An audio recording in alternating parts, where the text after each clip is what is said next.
One of our favorite sponsors is back with us, Sunset Lake CBD. Yeah. If you're looking for CBD that actually does what CBD is supposed to do, look no further than our friends over at Sunset Lake. Let me break it down. Break it down, Mel. They're sustainably farmed, meaning they avoid pesticides and use sustainable farming practices to preserve the land for future generations. 1. 2, farm to table. They ship the CBD products straight from their door in Vermont directly to your door wherever you're at. Now that's cool.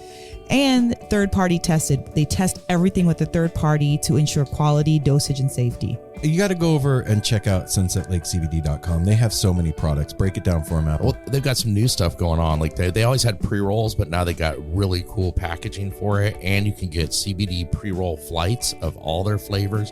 You can get the heavy hitter flight that also throws in some of their Keef blunts. They have a new CBD recovery body lotion. I'm excited about that. Mm-hmm. And what was the other? The other one with arnica. The extra strength muscle rub, 3,000 milligram with 5% lidocaine. So look, Oh, yeah, if you're lidocaine. sore, this is the stuff you want to rub on your body to make those aches and pains go away.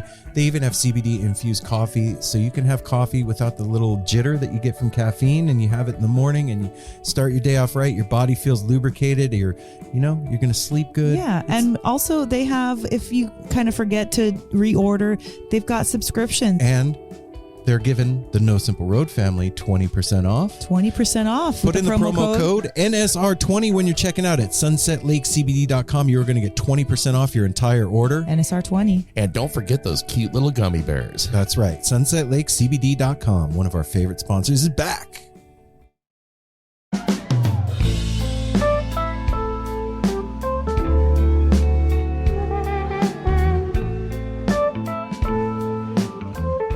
Have you recently lit out from Reno? Have you recently been trailed by 20 hounds? Did you sleep last night? No? No. Did you loan the devil $20? I don't Yes. understand anything you're I saying. did. Apple, are you with me? Yeah, I did loan the devil $20. Okay. Go to Shop Tour Bus. Check out the new design they got over there. I'm sure you've put 2 and 2 together by now. You know?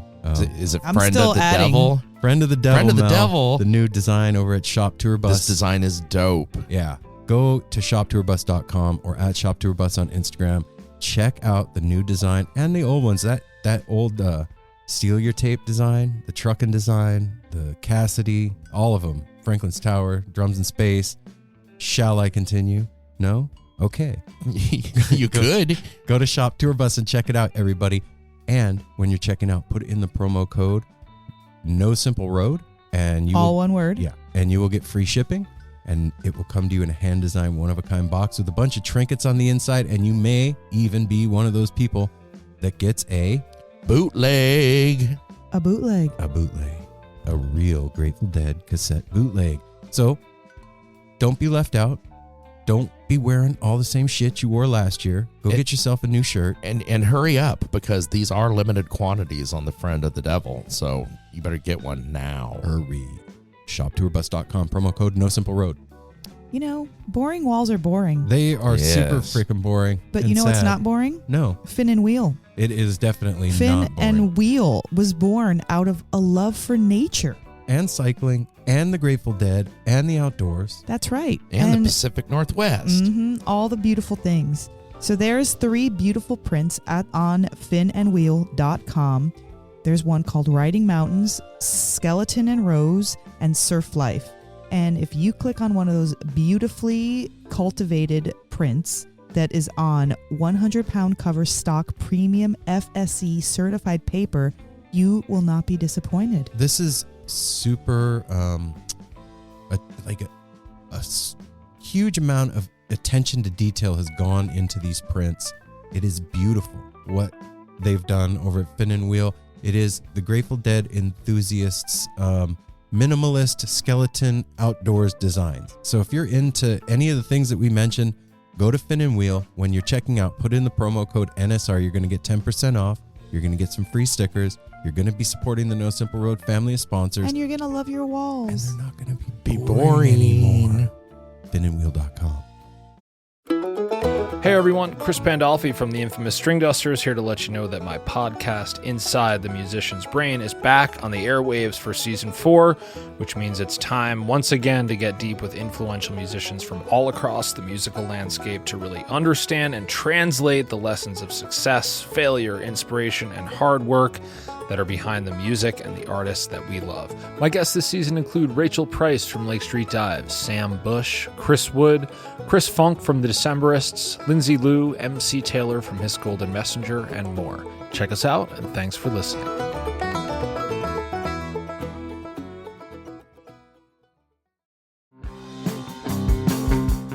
We're so excited to tell you a bit about today's sponsor, Music Masters Collective.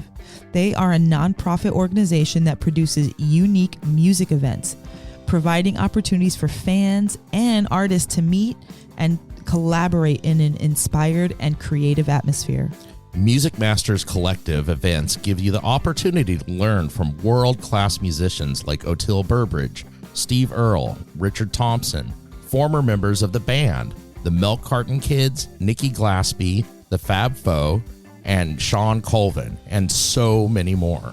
At an event like the Milk Carton Kids Sad Song Summer Camp happening this July, you can expect immersive classes, evenings of entertainment, excellent food, and a space for a lucky group of folks to learn, co-write, workshop, and perform with like-minded peers, all with the guidance of Kenneth Pattengale, Joey Ryan, and some of their favorite songwriters.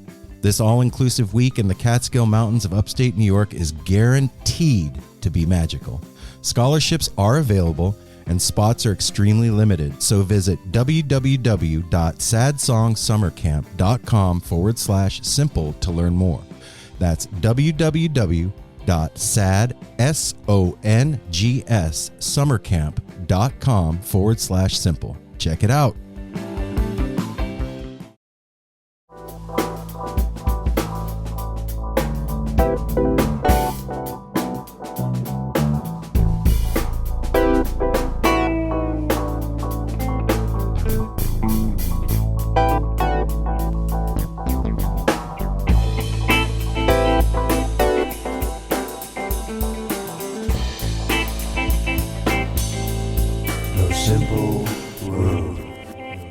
Everybody comfortable? Everybody feeling good? Yeah. What's up, Feel you good. guys? Welcome back.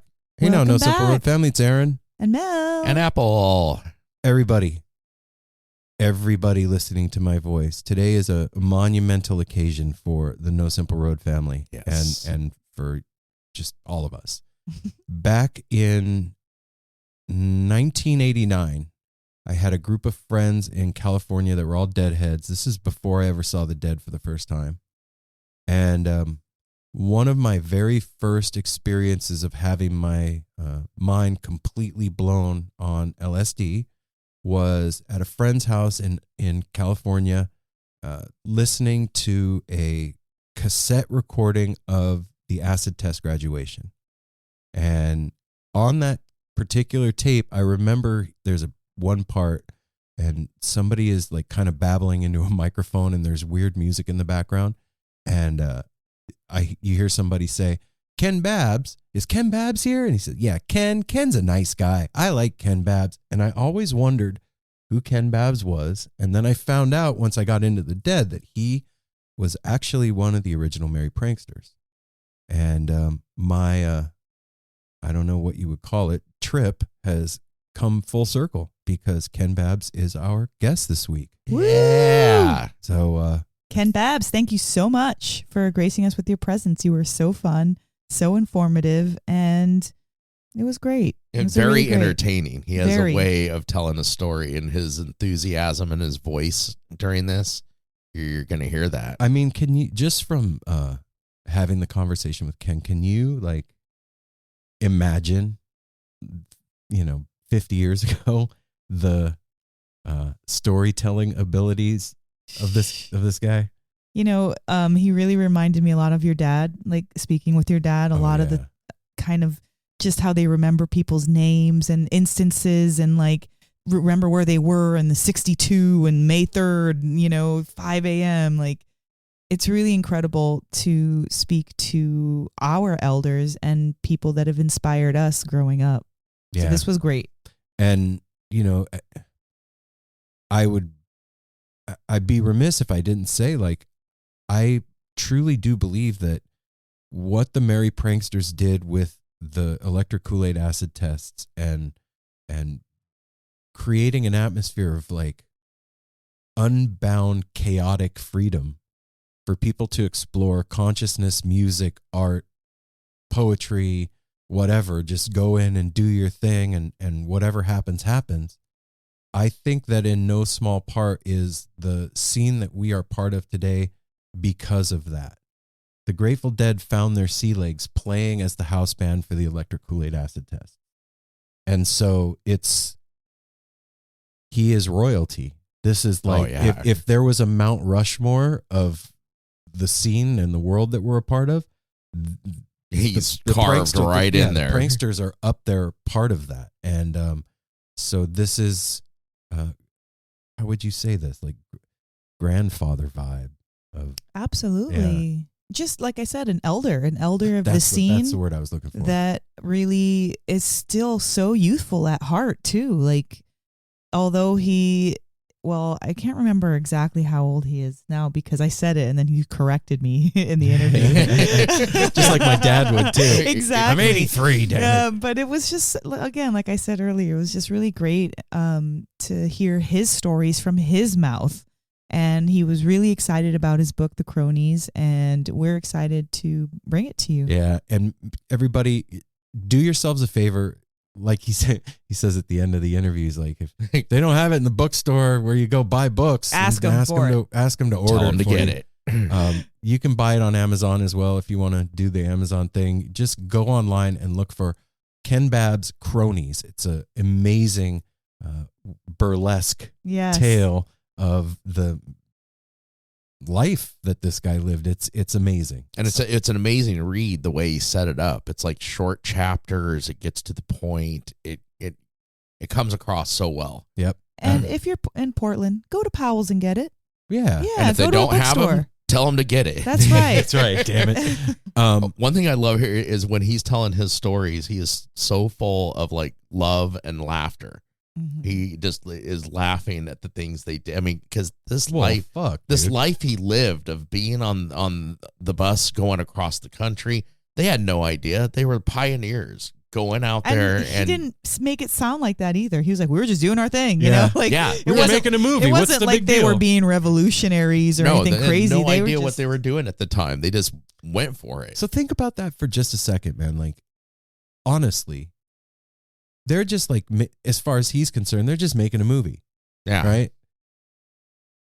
However, I can't do math. I'm terrible. 20 whatever years later, some kid in a bedroom in Van Nuys is listening to that and has their life changed because of it.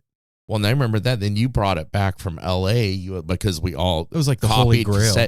You brought it back, and we listened to that again and again and again. I wore that. The part that sticks out to me is it's not an island; it's a peninsula. Yeah, and no man is an island. Yeah, it's just amazing. Yeah, that. Anyway, it's just amazing to me that all those years later, and even still today, that what they did is echoing into psychedelic space and changing people's lives. I mean, it's that much of a ripple that it never stopped. Yeah. That's crazy to even think about. So, and we're going to do the same thing. We're never going to stop. No Simple Road is a choo-choo train that just doesn't even need fuel. It doesn't just goes. need gas. No, it just keeps going. Right. Doesn't even need tracks anymore. It just goes.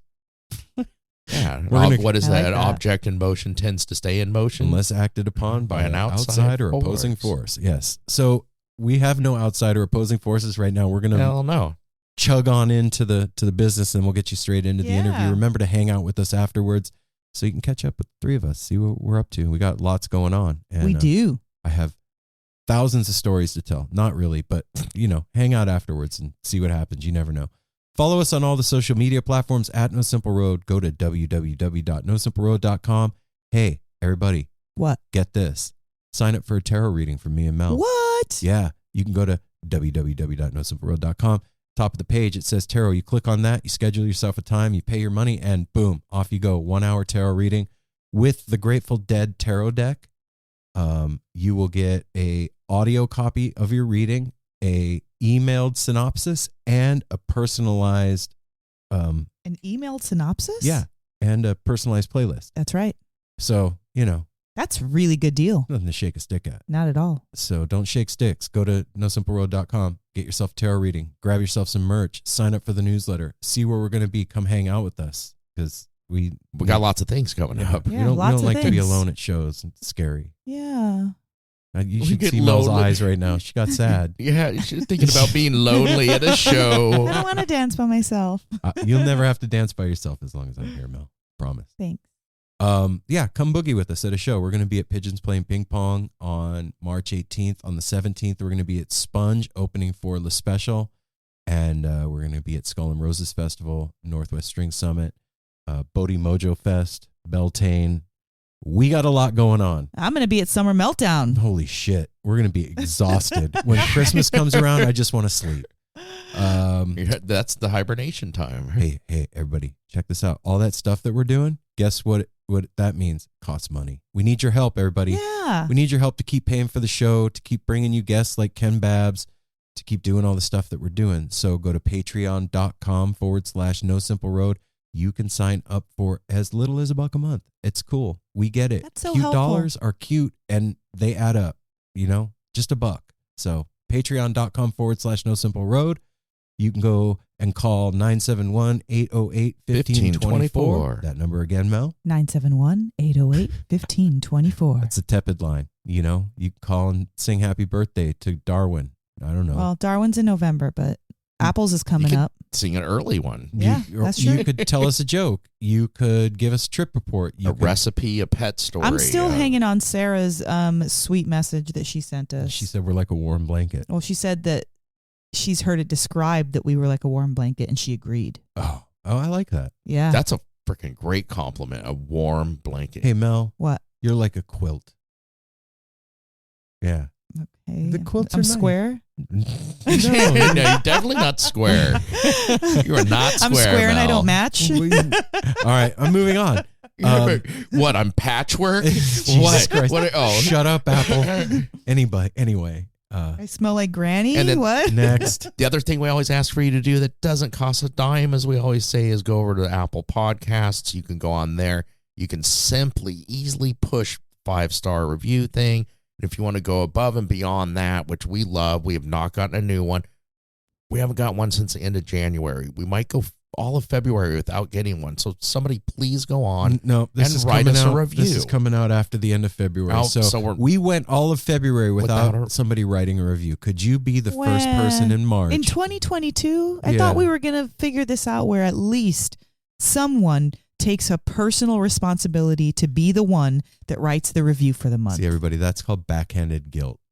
Well, I'm really good at it. I'm a mother of 2, I'm Yeah. a grandmother. But yeah, man, that's a cool thing. Like, just be like, I'm the one that's going to do it for March. I'm going to hook them up with a Yeah. March review, and then they're going to be stoked next week when I listen to the show and hear the intro. They're going to be reading my review, and I can feel good in my heart and warm and fuzzy and go about my day. And everywhere I walk, flowers will pop up and fruit will just fall from trees. So, and it'll put the biggest smiles on our faces. try it. You never know. I could be telling the truth. And I think that's it for the business. What do you guys think? We're done. All right. Hang out after the conversation with Ken Babbs. Ken, thank you again. We're honored to have had you on the show. Everybody go out and buy Cronies by Ken Babbs. It's an amazing burlesque tale of his life. Yeah. And without further ado, the No Simple Road crew gives you Ken Babbs. Batteries, they good. Hello. Ken, Yes. this is Aaron from No Simple Road. How are you, sir? Good, Aaron. Very good. Beautiful day here in paradise. Yeah, I'm in paradise too. That's a cool coincidence. We're not far from you, actually. We're up in Portland. Oh, yeah. The sun's shining there. It is here. Little bit. There are 2 other individuals in the room with me here. I'm going to let them have a go at you here. Hi, Ken. This is Mel. Thanks for hanging out with us on a Saturday. Well, I'm very happy for a half hour or more. Perfect. And then I'm the third member here. This is Apple, and thank you for giving us some of your time today, Ken. It is a beautiful day, and looking forward to talking to you here a little bit. Okay, good. Very good. Happy to be here. Ken, Go ahead. before we even like get going, and I just have to tell you from one human being to another, huge thank you from myself, man. I wouldn't be talking to you right now if it wasn't for all the work that you did in the past. My entire journey with music and psychedelics and all of it began with a night in a bedroom listening to the acid test graduation. Aha. Very good. Yeah. And so, yeah, man, you laid the foundation for me to live a completely different life than I had before I heard that tape. And, you know, that was one of the first things I wanted to talk to you about was, you know, the recording of the acid tests and what was going on. You're talking about the record? Well, just the audio recordings, yeah. Of the actual graduation you're talking about. Yep. Yeah. And, you know, what was going on in those rooms was so, I don't even know what a good descriptive word for that is, like otherworldly. And capturing that on tape, man, sitting in a room 25 years later on acid, listening to that, still held the magic that was happening in that room. How do you account for that? Well, if it's the thing you're talking about that I have in mind, it was in 1967, I think it was. It was after Kesey came back from hiding out in Mexico and turned himself in, and he was up to judge, and our lawyer asked if he could get bail, and the judge said, no, God, he already ran out once. And Brian, our lawyer, said, but no, he's changed. He wants to have a show at Winterland with the Grateful Dead playing and wants to get up there and tell everybody it's time to graduate from acid and to move on. And the judge talked about it for a few minutes and thought about it and said, well, he says, I don't think there's any better person to turn around like that and tell others to change than this man. I will grant bail. Oh, wow. And so Bill Graham heard about what was going on, and he didn't want Kesey moving in on his territory. So he grabbed Winterland first and the Grateful Dead also. And so we moved the whole thing over there on down in a warehouse off of Market Street and held it there with what were the names of the band? I can't even think of the names of the band even, but we had this all women's band play and Neal Cassidy handing out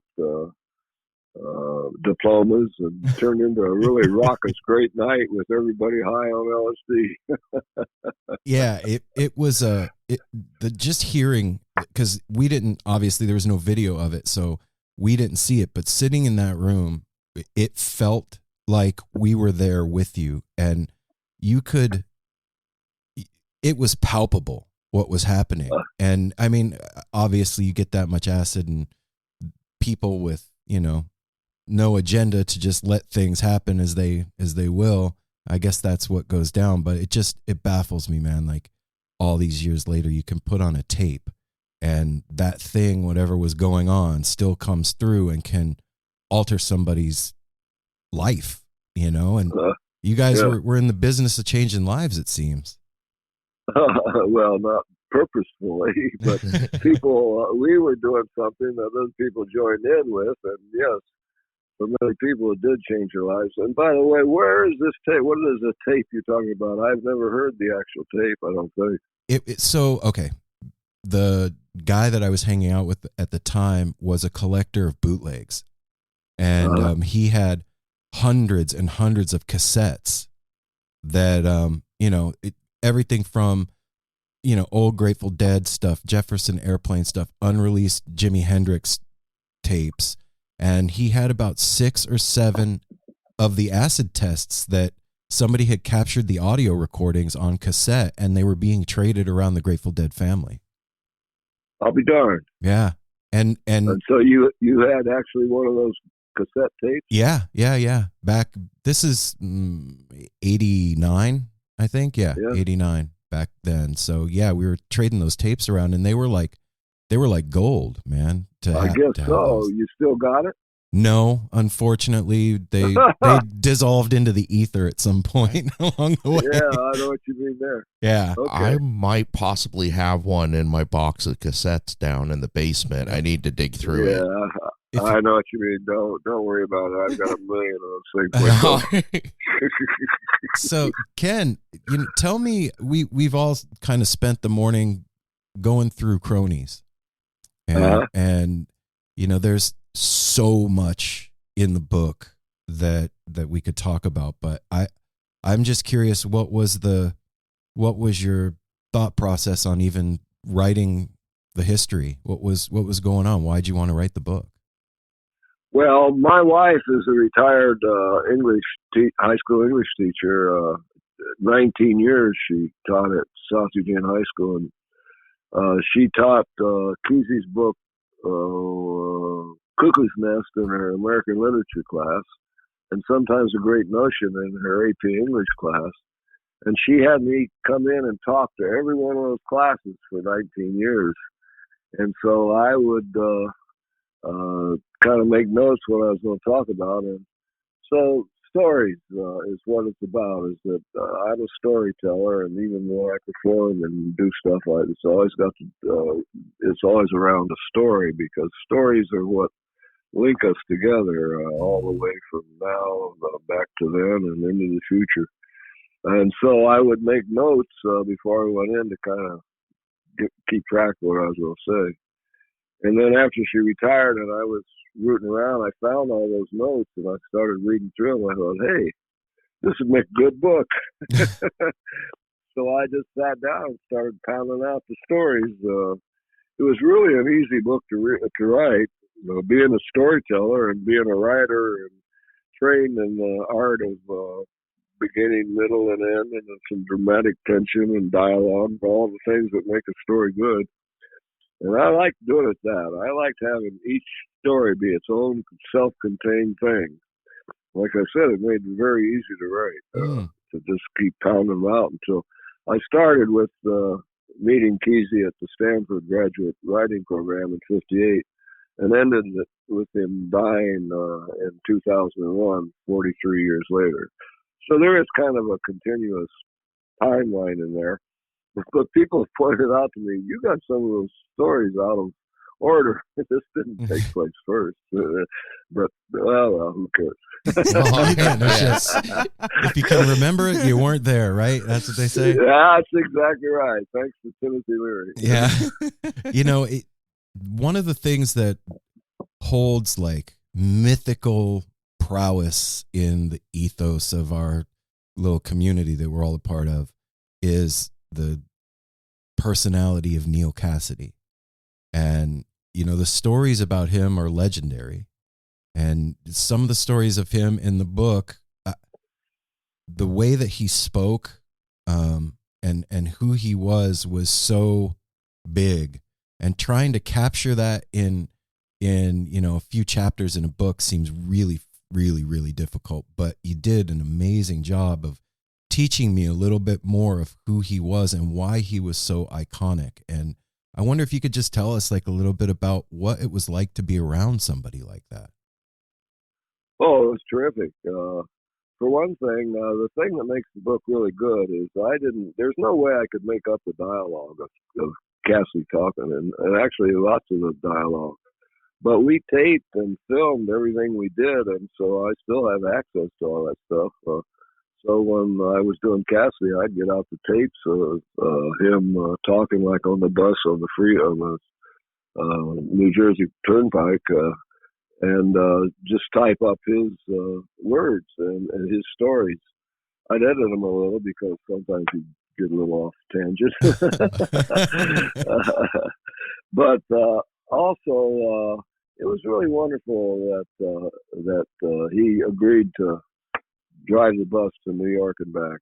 Kesey telling him that we were making the movie. He was very interested in that, being in the movie. He said to him, "You mean I'm going to be a movie star in my declining years?" And Kesey said, "There's nothing I would rather do for you." Oh, he liked the sound of that. I'm in. Trimmed up. And so, but the beautiful thing about it is he was known by most people as Dean Moriarty in Kerouac's book On the Road, Kerouac's best friend. And it really galled him and became a real trial for him to meet people. And they expected him to be Dean Moriarty and to play that part for him. Right. Whereas, that's too much. That's too hard on a person. But with us, he was just one of us. He was one of the pranksters, and he fell right into it, and he became a good friend, and right until the day he died as a friend. Mm-hmm. Go ahead, Mel. No, I'm just listening intently because, well, first of all, we know who you are because we have an interview with you, but to all the people that are listening to the show, I was just wondering how you would describe yourself to maybe somebody who's never met you.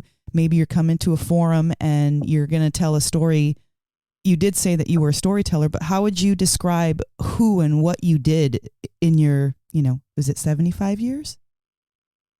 75, 85. 85, wow. Okay. Well, you don't look a day over 75. Well, thank you. I don't need to feel old. My mother was a librarian, and she was a librarian in all the schools I went to, grammar school, junior high, and high school. They moved her right up along with me. And because when I got in trouble, which was often, they didn't send me to the office, they sent me to the library. Face the wrath of my mother. But anyway, she was real good at I love to read, and when they get a good new book in the library, she let me read it before she put it in the shelves. And my dad was a small town editor, newspaper editor, a weekly. And so he had writing, he was doing it all the time. So I kind of had reading and writing in my blood. And so it was only natural that I would turn to writing, liking to write. And when I was in college at Miami University in Ohio, I took a writing class there with this professor named Walter Havighurst, who is a real well-known writer in Ohio novels and pioneer stories and stuff like that. And he encouraged me to keep writing. And so when I graduated and was going to go to graduate school, I wanted to go somewhere to a writing. There were three of them at the time.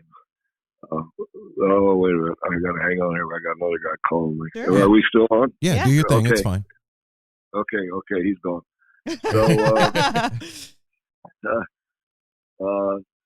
So, there were three writing schools at the time that were the three best.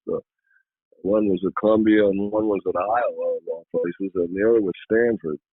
And so I wanted to see the West Coast, so I got a scholarship to go to Stanford.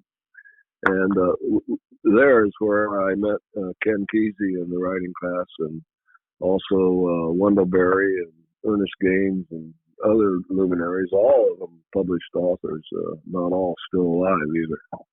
Mm-hmm. Was that a good enough introduction? Yeah, no. I can add another thing too, is that I was in Naval ROTC in college, because in those days you had to go into something, and the draft was on. Everybody had to sign up for the draft, and I didn't want to go in as an enlisted man. I decided to go in as an officer, so I got in NROTC. But I hated it because I had to be on a battleship one summer, a cruise, a midi cruise, and I was going to get out of the whole program. But there's a Marine officer aboard. The Marines, are part of the Navy, and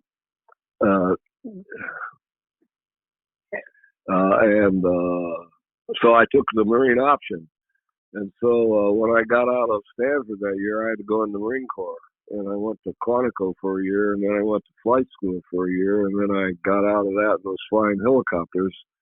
in California when we got word one day from the commanding officer that we were going to Vietnam. This was in 1962. Oh, We didn't shit. even know where Vietnam was. Right. But anyway, I was over there for 2 years in the earliest part of the war. And I got out in 64, and Kesey book, Notion, was being brought out that year, and they were having a publication party in New York City, and then also the World's Fair of '64 was happening, and so Kesey and I decided we'd go, and we'd take my station wagon, but all the gang that we were hanging around with, they all wanted to go, so Kesey went and bought this bus for sale from San Francisco, converted school bus into a motorhome, brought it there and fixed it all up for the road. And by then we were making movies. We had gotten tired of writing because of all the typing you have to do when you change anything, and rewrite and all that. Right. Oh my God, it drags you down. So we, even when we were at Stanford, we started doing this with my room and a tape recorder. I had a reel-to-reel tape recorder. We'd stay up at night and make up stories into the tape recorder, and then later we'd make up whole novels, staying with other people, Cassidy and Bob Stone, the great writer, and other people. And we'd stay up all night and make these, make up a whole novel, playing all the parts, dialogue, and everything. And then the thing. Go ahead. I was going to ask, do you think that like vivid imagination was from your childhood and your mom being a librarian and being introduced to, books and things like that? Yeah, I think it had a lot to do with it. I think that my mind was into that kind of exploration. And like you say, fiction is always what I've dealt with. I don't, even this book, Cronies, is not truly a memoir or non-total. In fact, the publisher calls it creative nonfiction because being a burlesque is what I call it, and it's an old literary form, and the definition is it's a historical occurrence enhanced with embellishments, inventions, and exaggerations. Well, that was perfect for me because here I was writing this stuff and what I couldn't remember. Well, let's just make it up. Yeah, it's great. That's a lot of freedom in your writing process. Total freedom. Yeah, if I couldn't do a regular book. And this was one of the reasons why every publisher, I had an agent in New York City who sold my first book, Who Shot the Water Buffalo, which is a novel about a helicopter squadron in Vietnam. But anyway, she just loved this book, and every publisher in the country she sent to, and everyone turned it down.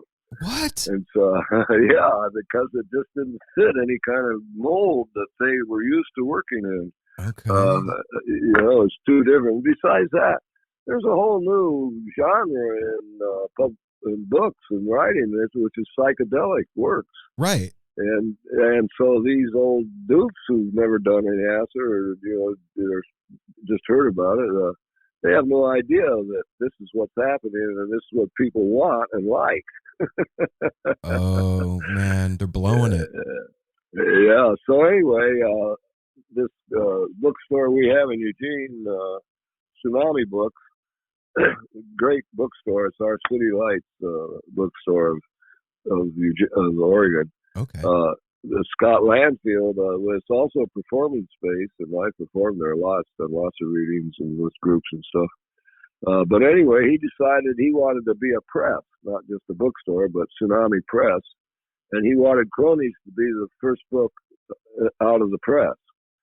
So this has been the best thing about it coming out, is that we were able to get it together here in Eugene with his team of people there at the store, and even have the manuscript made up into a PDF that goes to the printer, and we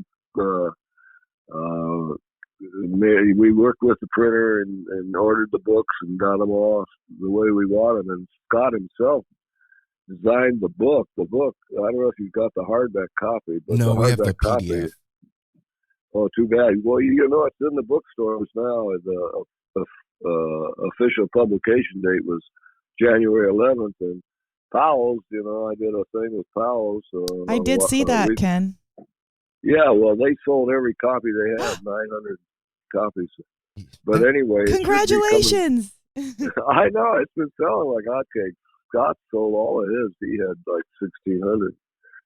And so, where was I? You were off to publishing Tsunami Books. Yeah, okay. So, the other thing they had to do that they did when you get into this business is you need a distributor, to get the books to all the bookstores. And so we got hooked up with Pacific Group West, which is a national distributor, and also England's even bigger, and they're putting all the books in all the bookstores. Wow. So anyway, if you want to get a hardback now, go down to the bookstore, and if they don't have it, order it. Yeah. Only if you sign it, Ken. Yeah. Is that all right? Can I send my book to you and you can sign it? People have done that already. Oh, yeah. Ken, it only makes sense that the book would be published out of Eugene. The whatever thing that the Pranksters created and did. I mean, it really does seem Oregon centered. A lot of your running around in the early days was here. And so it only kind of makes sense that the birth of this thing comes from that place. I know. And what's really good about it, like I said, he hired a professional person to do the cover of the book jacket. The book jacket is really good. And, so he spared no expenses in making this a really high quality book to hold in your hand. I mean, it's not only to read, but to have. As good as any book you'll see, better than anything New York City would have done with this book. And so I did a reading at the Eugene Library, and I said, so here in Eugene, we have to congratulate ourselves on knowing that we can do things better than anybody can in New York City. They clapped and cheered. Ken, I, growing up, being in this scene, and I traveled around with the Grateful Dead a bit in my teens and early 20s, and it's been a part of my life for 30 plus years, and I've spent a lot of time thinking about your trip across the country in the bus and what you guys did, and what it must have felt like to do that. And I've always wondered, now that I get to talk to you, I'm excited to ask, is when you're doing something that is fundamentally changing reality for people, are you guys aware of the scope of what was happening as you were going across the country doing the acid test? Were you aware of what was like the magnitude of it? Oh, not at all.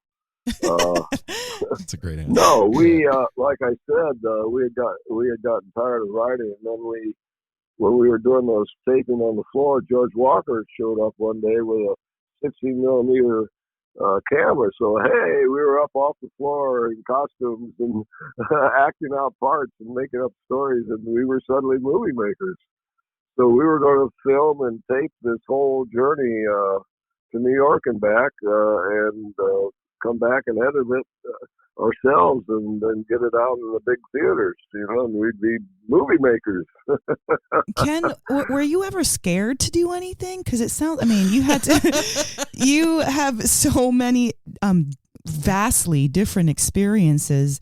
Were you ever scared or thought of repercussions or any type of thing when you were in your younger days? No. No fear. No. It seems that way. No, because what's there to be scared of? I mean, it's just like everything else. You don't want to get hurt, or you don't want to hurt anybody else. So you got to be aware of things like that and behave yourself.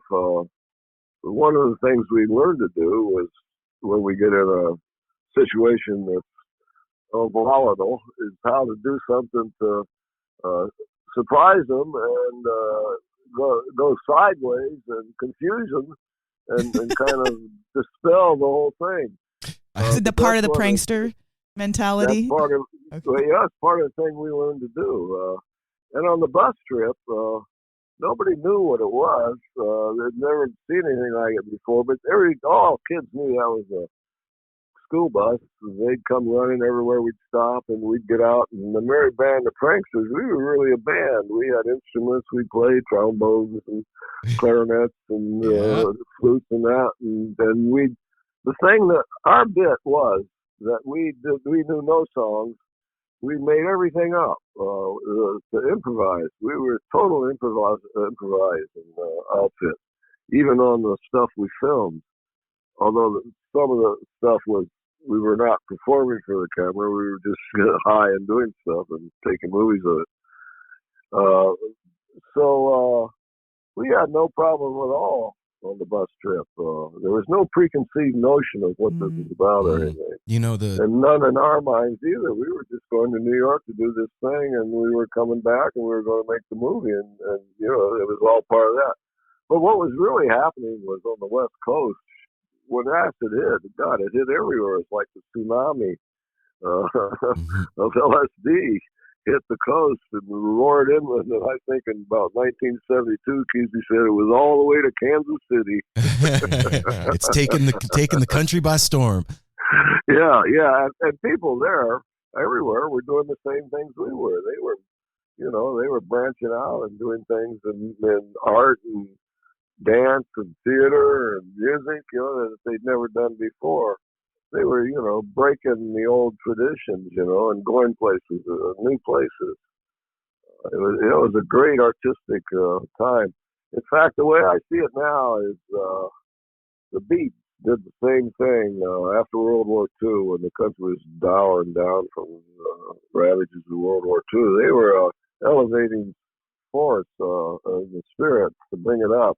I mean, they didn't know they were doing that. Right. They were just getting high themselves. In fact, there's one of the original Beats still alive, David Amrand, who's a musician and composer. 90 years old, he still goes out and conducts orchestras and everything. He's on the road all the time. But he's talking to him. He's a good friend of mine. He said, we were doing that very same thing. I even made a movie called Pull My Daisy of all of them, where they just made up the plot and everything. And you can still get that on YouTube. It's really good. Ken, with all the beats in it. What the original beats? Go ahead. You talk about like just doing your thing and going across the country, and things were changing. You weren't really aware of the scope of it, and I think that's part of why it works. But you're I loathe kind of use the word, but you're an elder in our community, man, and I respect your opinion. And I'm wondering, like, we're in kind of a weird time right now. We're not kind of. We're in a fucking weird time right now. Things are really strange, man. So, hey, what do we who do? Needs drugs? Who needs drugs? My goodness. Couldn't be any crazier than it is now. No, this is wild. This is something else. Yeah. It'll be interesting to see what comes. I mean, because not only are the people acting weird, but the Earth has completely gone crazy, and unless we do something, we're all going to be done for.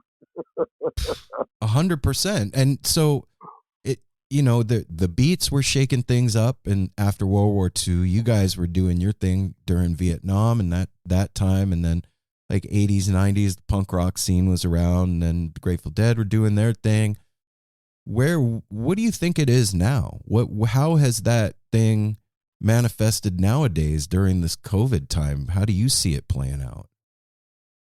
I see it playing out as a completely new set of affairs requiring even more work on keeping the spirit up. The dead, that's what the shows are all about. The music were great and everything, but it was the spirit of the people that left there and went out into the communities with that spirit of upbeatness and helping out and being a force for good. Kesey said the only true currency in America is that of the spirit. When the spirit is high, no matter what's going on, people will survive and continue to be happy. And the pursuit of happiness is given to us by the Declaration of Independence.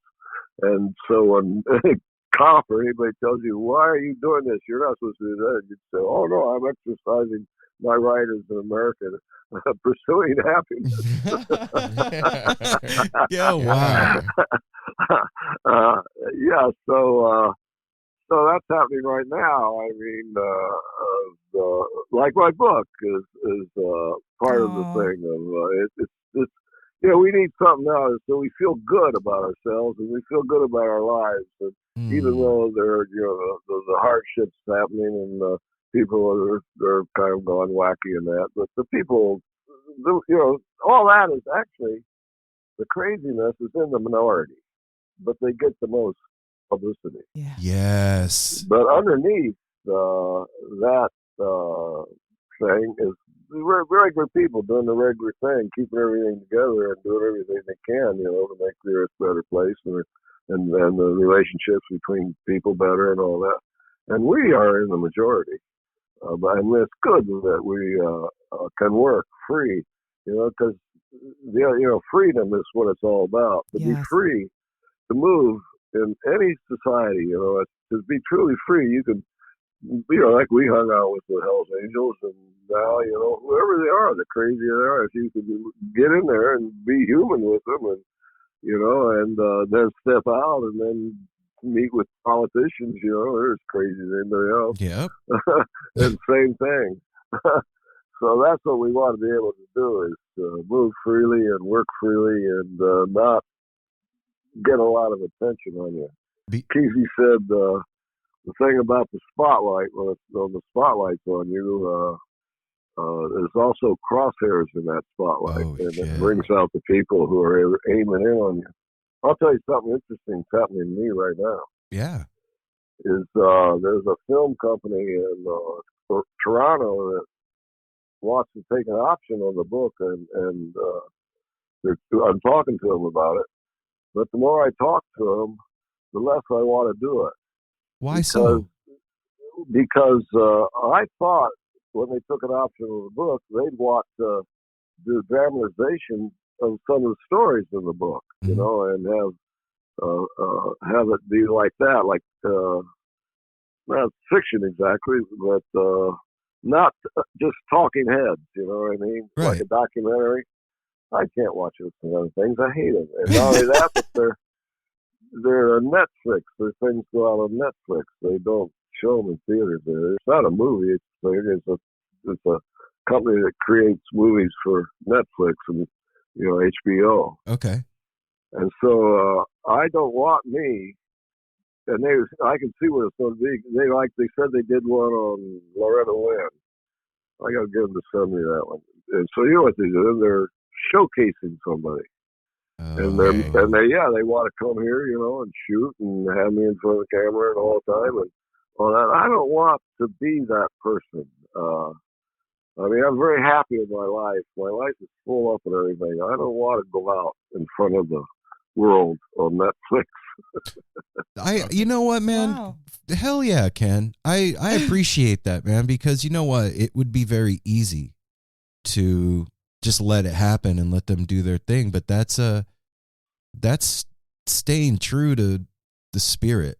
And exactly right. It wasn't about you. It was about the thing and what. That's exactly right. Yeah, man. I love I don't that. want to be a famous person.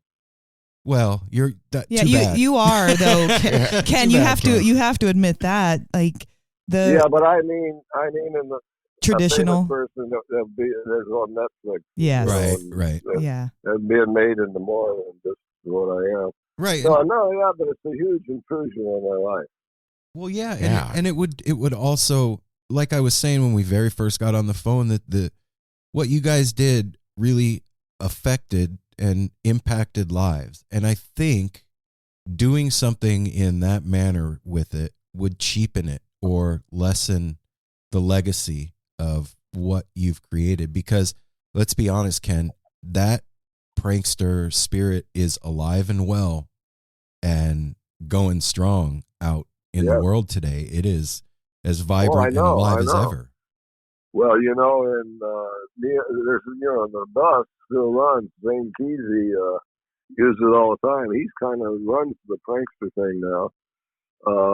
And he, in the 50th anniversary of the first bus trip, he took it around the country, and he found in every small town they went to, there'd be a place out of town in the woods where they had a stage and they had a band playing, and they'd all get high all night long and fire out there, and having their own acid tests, and they were doing that all over the country. So they're, like you say, the thing is still happening. Yeah, it's man. all luckily underground.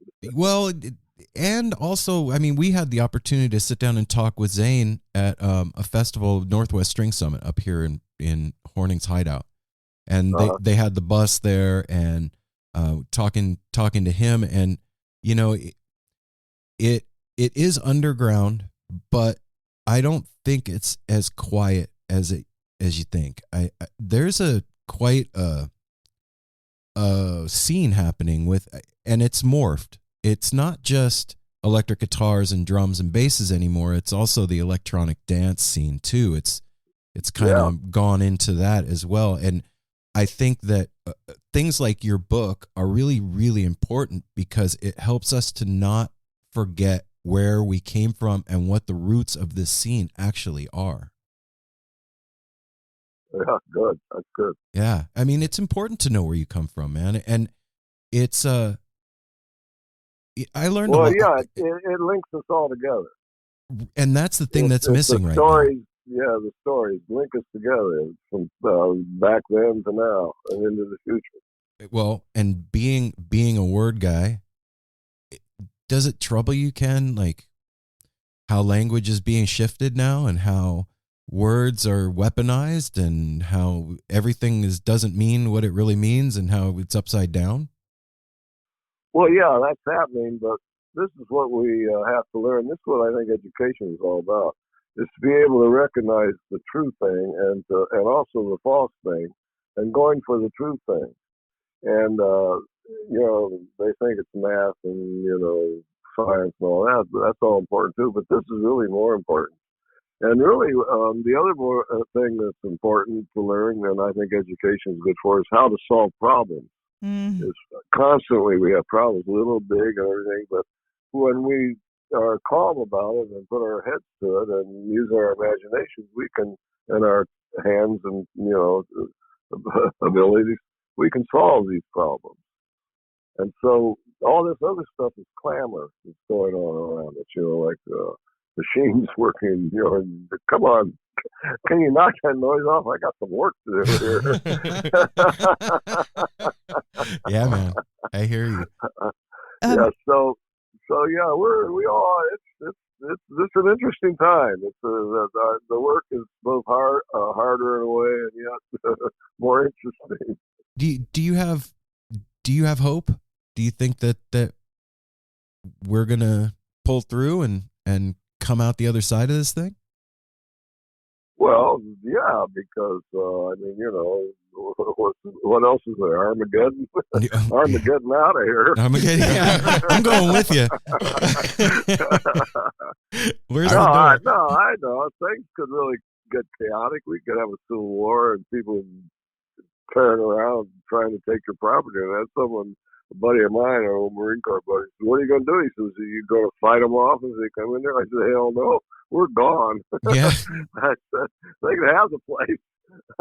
I said, we'll go somewhere else, Costa Rica, maybe. Yeah, let me know when that happens. I hope it doesn't come to that. Yeah. So, Ken, how did you end up in Oregon all those years ago? Like, as far as like to stay and live, I know you were doing so many things here, but like, what was the thing that made you kind of plop down and take root here? Well, when I got to the West Coast from Ohio and California, I knew I was never going to live in Ohio again. I love the West Coast and the Pacific Ocean. God, I couldn't believe that. I lived in Southern California when I was in the Marine Corps. Oh, man, I loved it.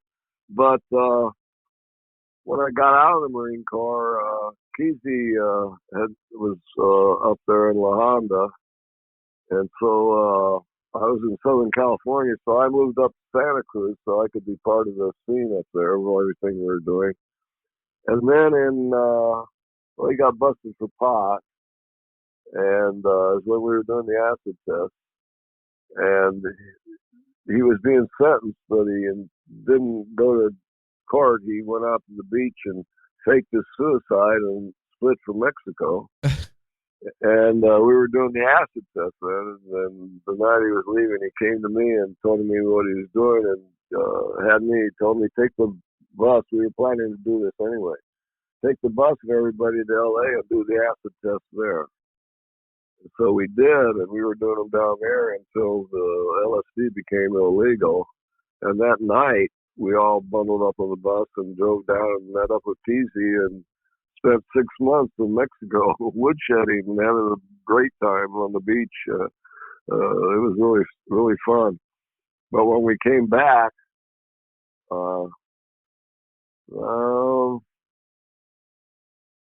I think I can't remember the chronology exactly, but anyway, Kesey's dad had bought a farm in Oregon in Pleasantville, and so that place was there. Well, I know what happened. Kesey turned himself in and was doing 6 months in the honor farm instead of in the jail. Okay. And so all of the pranksters, all of us, we moved up on that farm in Pleasantville, Kesey's place, and kind of had our little commune there, which had lasted for a year or so. And it was what ended it was Woodstock when it was '69, and we were watching the moon landing, and I got a call from hog farmers down in L.A. and they were hired to go to Woodstock to work there, and they wanted to know if I could bring a gang there too to help them. Sure thing. So Kesey says yes, because there were 4 buses and 40 people parked there, and so all of us left and went to Woodstock. And when we came back, everybody, nobody was going to live there anymore, so everybody found their own place to live. And we've lived there ever since, and I'm really glad of it. Oregon's the best. Yeah, it really is, man. And part of that story is unbelievable to me, that you're driving around the country giving people acid and you get busted for pot. Like, wait a minute. We never gave people acid. I knew that, Ken. I was reading the book. And I one of the chapters you said, I looked at Aaron when he said that. Don't say that. No, but a lot of people believe that. That's what we were doing. They thought that's what we were doing, but we never did that anywhere. Even when we were doing the acid test, we didn't have anything to do with the acid. We didn't know who did it, and we didn't care. The only thing we had to do with acid was eat it. Okay, I got you. But having that around, let's say that, having acid around all the time, and then you get busted for pot, like, in my mind, that doesn't even make sense. Like, well, especially living here. When we were doing LSD at the time, it was not illegal. But pot was. Do you think that changes the feel of doing acid?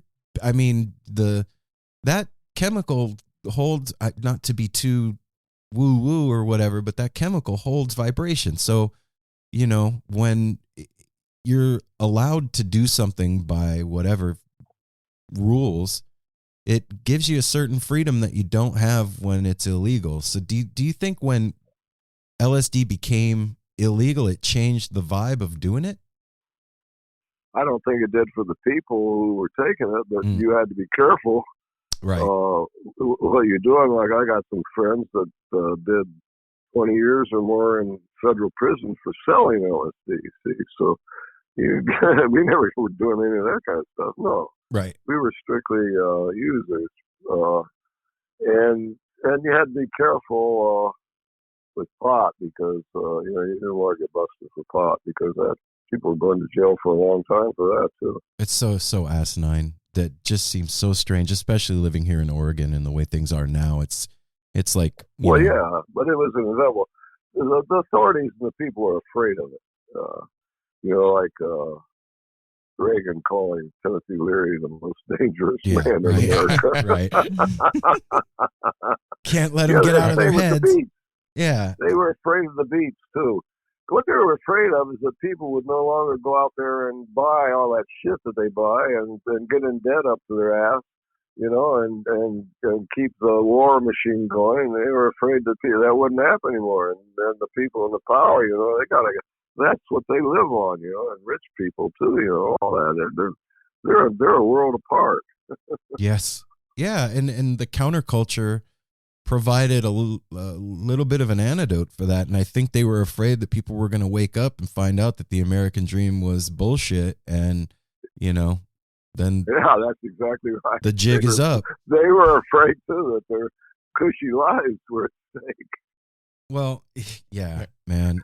I wonder, I mean, this is kind of a little bit off the subject, but what did your parents think about your travels and everything that you were doing? You know, especially that you know, your mom was a librarian and things like that. Like, were they supportive? Were they confused? Like, how did they respond to your relationships and what you were doing?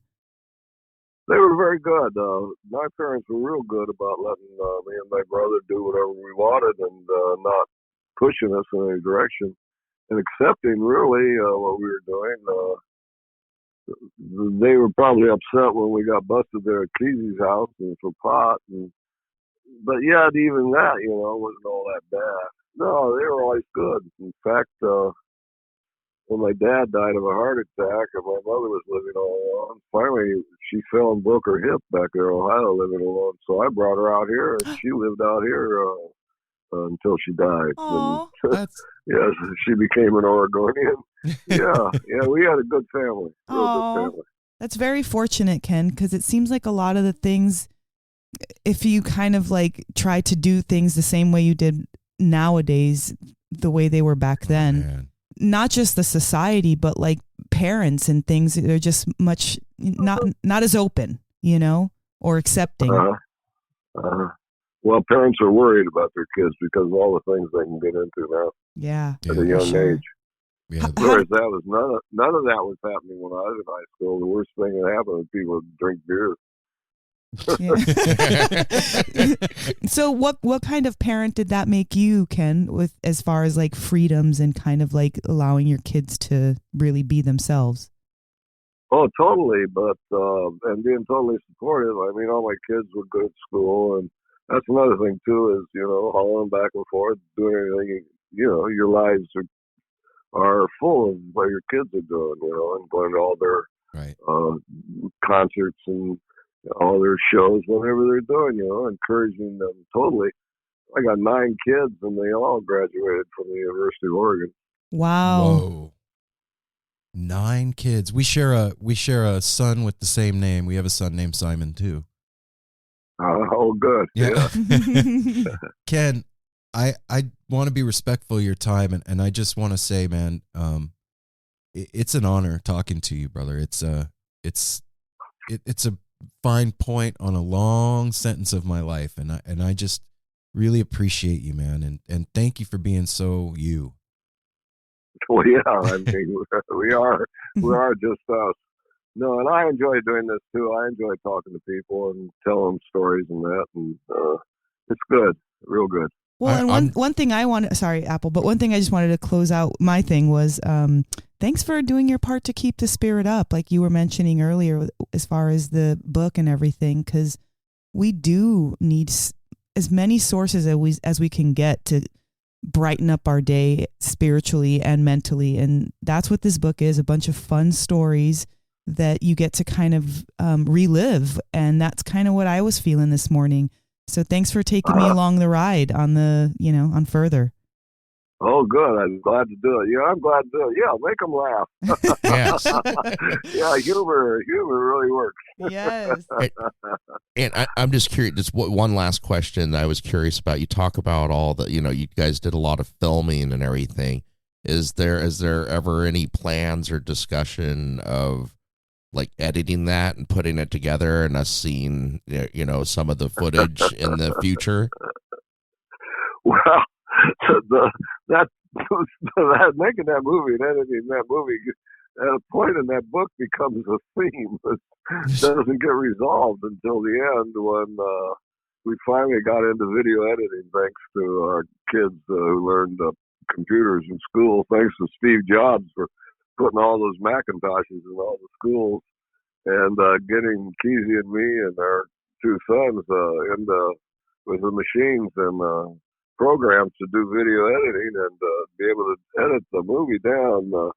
The bus movie we put out, we would master one and make a VHS of it, and then we bought a thing where we could make 7 copies at a time.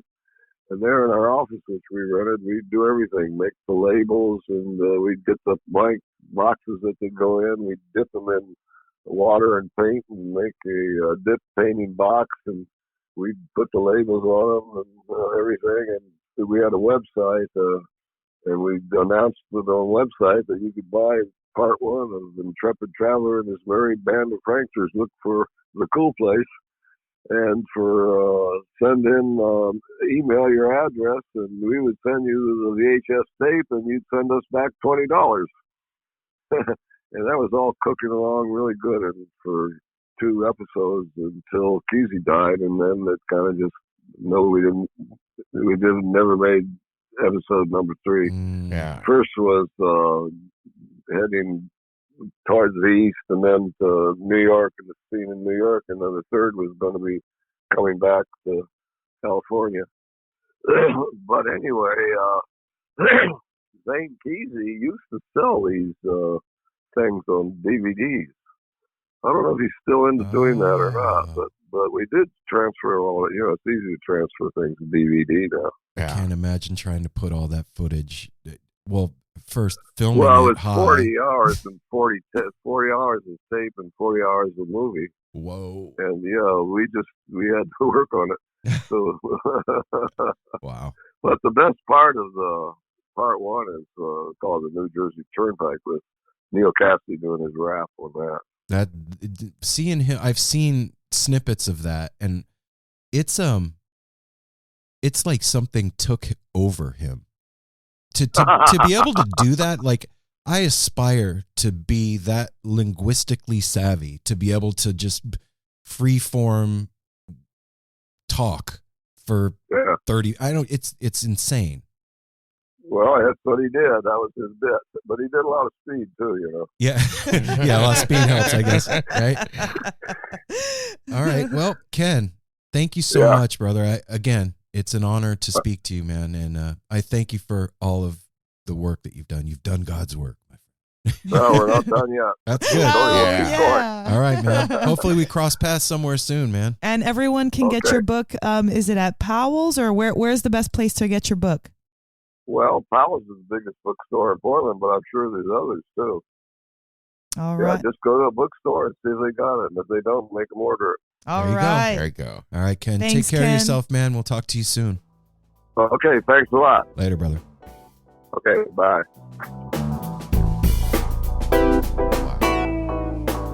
And that, everybody, is the one and only Ken Babbs. Yeah. Wow. That just happened. Yeah. I love his voice. Sure did. I love his voice. Yeah. Mm-hmm. Well, you know what? Before we get into the of the end of the end, here's a word. Here's us giving you words from our sponsors. This is the they're from us, from them to you. Here we go. Electric Fish Lights is a proud sponsor of No Simple Road. They sure are. And at Electric Fish Lights, you can find beautiful, inspired lighting. And I say inspired because it's inspired by you. And it's inspired by IQ technology, which is this thing called interlocking quadrilaterals. I'm not going to go through the whole thing because you hear it every week. But it's plastic pieces that are upcycled and made from milk jug plastic, and they can basically build any shape light you want, like what? Like cartoon characters. They have penguins on there. They've got emojis on there. They've got all kinds of sports teams. So you can decide what you want. Include yourself the upgraded light bulb with the speaker, because that will turn your light into a speaker. Yeah, you'll be sad. Yeah, you'll be sad if you don't. And this is also something perfect for upcoming festival season. That's right. Have it hanging in your camp. You're going to have the dopest camp that changes colors the entire weekend. Yep. All the lights come with a 12-year energy efficient, safe to leave on bulb. They are safe to use outdoors. They come with a hardware kit to hang the light. They are amazing, and they're giving the No Simple Road family 25% off. 25% when off. you put in the promo code NSR. NSR. NSR. That's the promo code. You're going to put that in. You're going to get 25% off, and you're going to get Delaware Magic in your box, which could be anything from a crystal to a tarot card to a t-shirt to a sticker to whatever. You'll figure it out. Whatever they conjure up. Go to electricfishlights.com and check out what they got going on. It's the best lighting on the planet.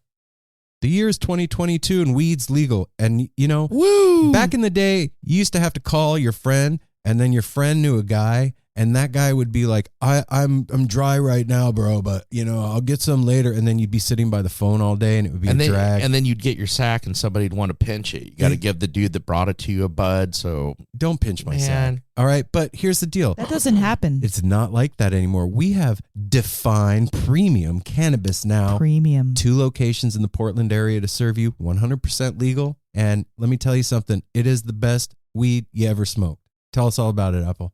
Well, I bring that weed home all the time for us to partake in. Oh, Darwin just scared himself. Yeah, he did. That was cute. Yeah. Darwin even gets goodies from there, because we also have CBD tinctures. We've got your dabbables, your edibles, your lotions, like everything under the sun. So if you are confused by the world of cannabis, you come out and visit us in Forest Grove or Hillsboro. We will take our time to get you dialed in with the perfect medication that you need. And they're hooking up the No Simple Road family with 10% off. So when you go in there, tell them that you listen to the show. You're going to get 10% off. You're going to get a free t-shirt. And if you wear that shirt back in there on the next visit, you're going to get 15% off. Yeah. So go to Define Premium Cannabis in Hillsboro or Forest Grove and take care of your head. All right. So there it is. Now you have weed and lights and Ken Babbs. That's important. And us. Hey now, No Simple Road family. This is Aaron. This is Mel. And Apple. And you're back at the back at the end, which is just the beginning of us. Thanks for waiting for us. Yeah. Yeah. And of course, feel safe. Darwin's here holding down the floor like he always does. Yeah. If you hear horrendous snoring in the background, we bore him constantly. So not to belittle or, skirt the issue here, but we just had an actual member of the Merry Pranksters on No Simple Road. It's no small thing. I'm just saying. No, nobody will contest that. It is a big thing. Why are you arguing with me, Mel?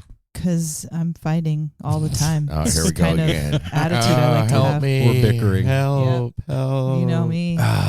Everybody. Hard to get so along aggressive in here. It's a huge deal. I would hope that everybody listening to the show knows about Further and the Electric Kool-Aid Acid Tests and who the Merry Pranksters are. And if you don't, do yourself a favor. The Cronies is a great way to start. If you have no idea, pick up this that's book. a great way to start. Like you said, if you go down to your local bookstore and they don't have it, tell them to get it. Order it. Yeah, get that shit now here so I can buy it. So, yeah. And another monumental occasion, I would put this in the same category as having Donna Jean Godshaw on the show, or Jeff Chimenti, or O'Teal. Yeah. This is royalty in the pantheon of the scene that we're in. And it's really cool to hear the stories back in the day and think about what is a city without its music? The legacy of the New York Philharmonic is incredible. Nearly 2 centuries of history. That's a lot of music and a lot of stories. I was sitting on stage for the very first time thinking, I can't quite believe this is happening. Join me, Jamie Bernstein, as we explore the history of the New York Philharmonic. It's the NY Phil story made in New York, a podcast about a city, its people, and their orchestra. Listen wherever you get podcasts. Everything that's happened because of the Merry Pranksters. Yeah, because of the ground or the foundation There's no they way built. to quantify that. But do you get what I'm saying? That's insane. Well, and he wrote a book, but I bet that barely touches, that barely scratches the surface. Think about how many of the stories things could they happen in did. one day. Yeah, you would not remember. And then add in a bunch of chemical enhancements that they didn't do. So how would you remember even? Was it Ken Kesey that said, if you remember, you weren't there? It was, or was that said? It was either Timothy Leary or Ken Kesey. Yeah. A lot of things were forgotten, but the things remembered are important. So, everybody, what day is this? Thursday the beginning of 3rd. March. Yeah, it's the Thursday beginning the of March, 3rd. man. 3/3/22. So Apple, is it safe to say at this point that we're winter's almost over? Am I safe now? Yeah, you're safe. We have until March 22nd. Okay, so we're almost there. Or 20. I may not be exact. I'm It's pretty sure usually it's the 21st or 2nd. Yeah, it started December 22nd. So, Dude, how do you know this but shit? then we have February was leap year, so there's only 28 days. So that fucks things up. Everything hurts my head. Yeah, I don't know. We all pay attention to our own weird things. Yep. I have a good awareness of time. That's a strange thing to have an awareness of it because I've had a job. Well, I mean, you do too. I mean, I've had I barely working know for what 13 day it years is. in a law office and then working in Canada. Like I always know what day it is. Like everything is on a schedule, and time on sensitive. time. I guess, Yeah. I've been floating for the past 2 years, like in this room, basically all day, and it's hard to know what day is what. Like I base what day it is by who's home. Oh, Mel's home. Must be Monday or Tuesday, and then the rest. Oh, I'm here by myself. Must be Thursday. It's the weird time is fucking strange, man.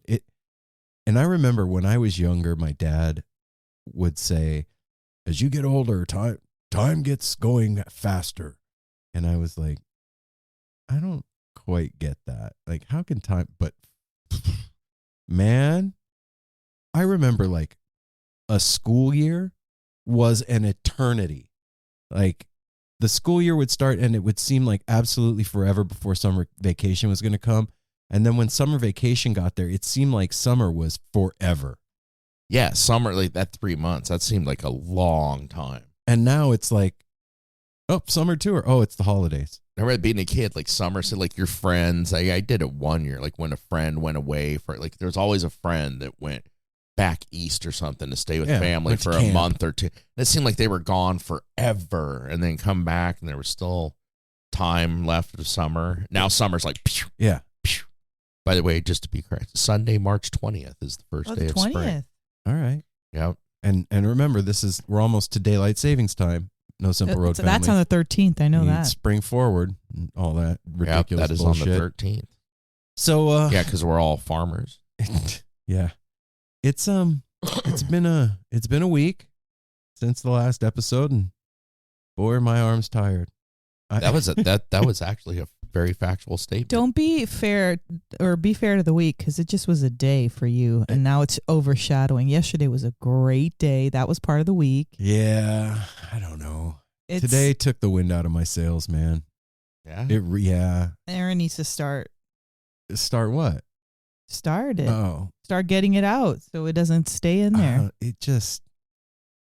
I don't know. I've talked about this a million times on the show. I don't want to rehash the prehash. Like it's the same old stuff. He don't want to work. He want to He bang doesn't- on the drums all Exactly. day. Look, let's be honest. I just want to play my guitar and do No Simple Road and draw and stuff. That's it.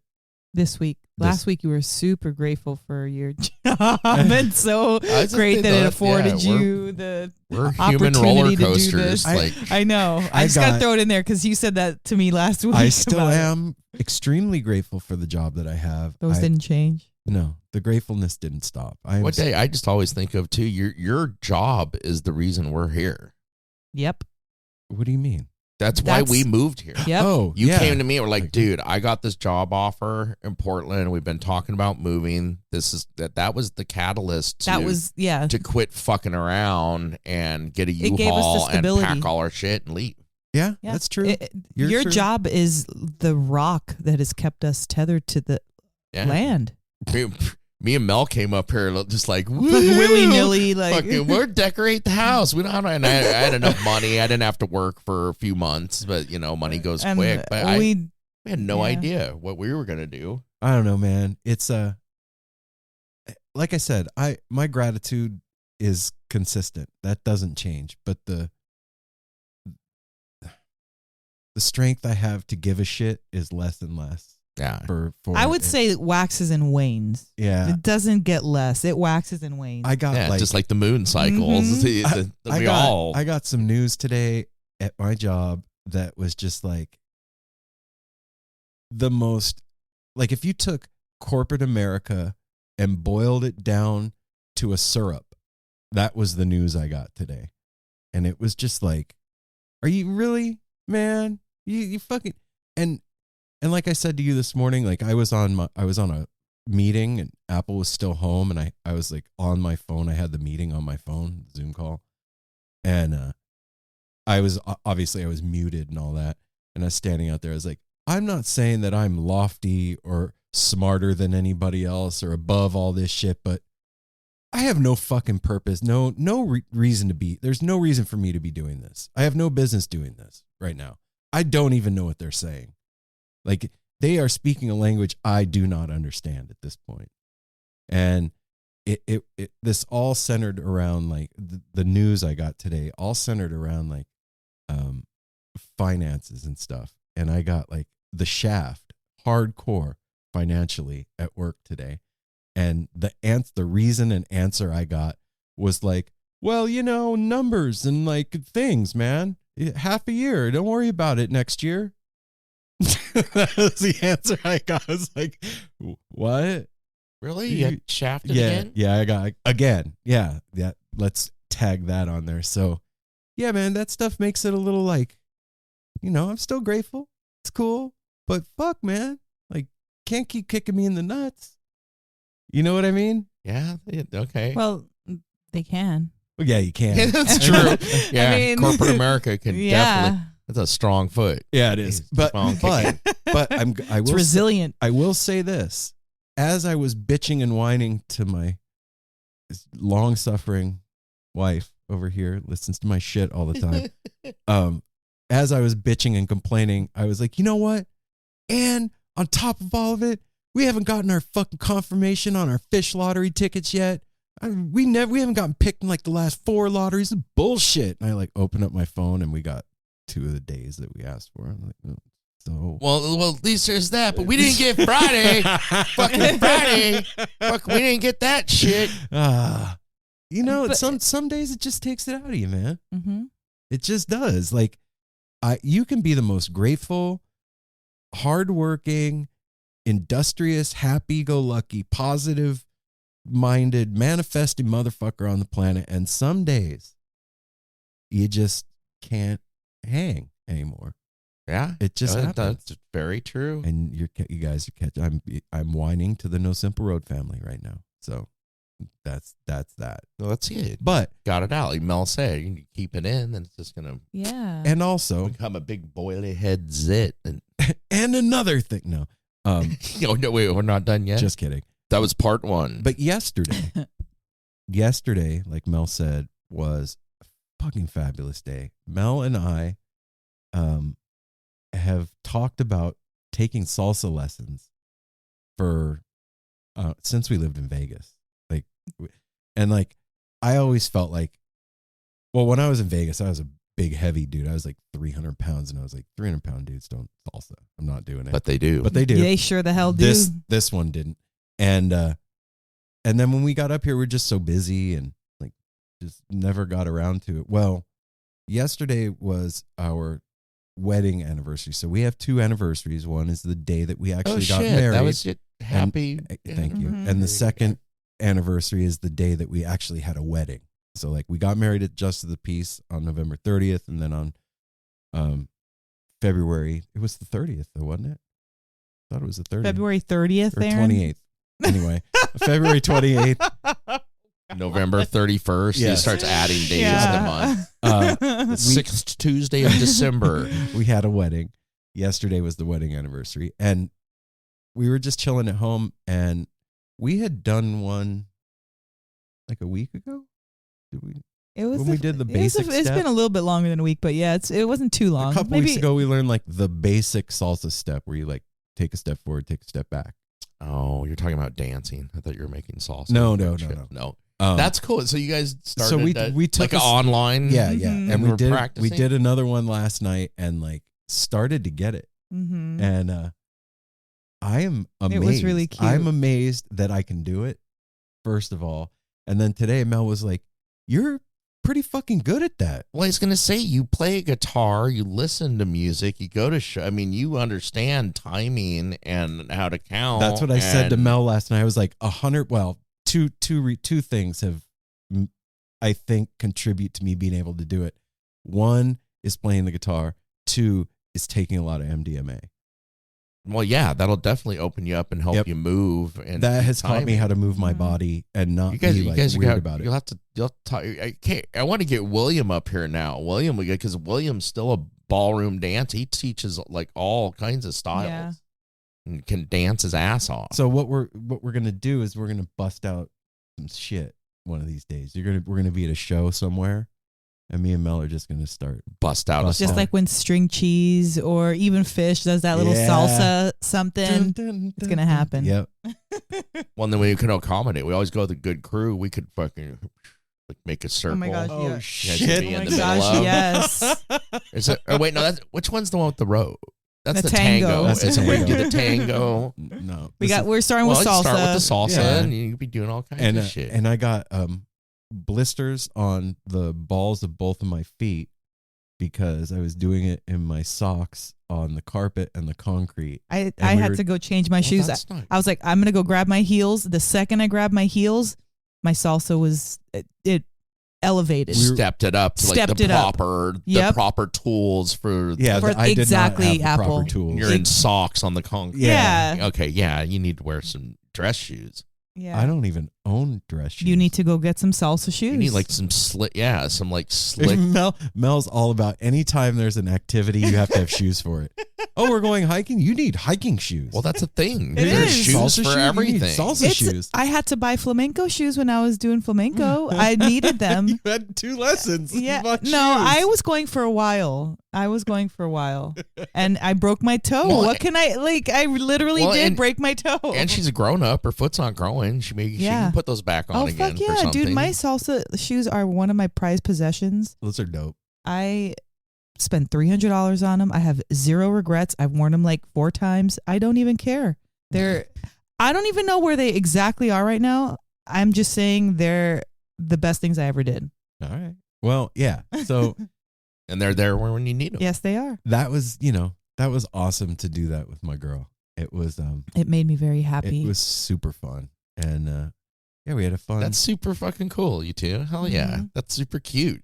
Yeah, it was Right. cute. It He was. came downstairs with the iPad. He's like, "You ready to take our lesson?" I was like, "What?" We all I felt like Darwin that we're gonna go for a walk or we're gonna go for a ride. Like, what? We're gonna really do that? And then it's taken him. I could see that. And then it's taken him a few minutes, and you're like pacing, like Darwin does. Like, I thought we were going dancing. Fuck. No, man. He busted out immediately and gave me hand over the iPad. You guys Yeah. can't see it, but it's not always appropriate. But high five, High five. brother. Fuck. I would never. It made me really. I don't know why. I mean, not that I would never, but that's fucking cool. Like, I wouldn't ever picture you like, yeah, I'm gonna learn salsa dancing. I'd That's been fucking asking cool. for it for a while, and like you said, this was like something back in the day that I wanted. But then you forget about shit, stuff happens, and then I'm like, I fucking want to do that. We are always dancing, like going out. Like, why not learn how to dance dope? And it's like my family kind of style of dancing, and it just made me really.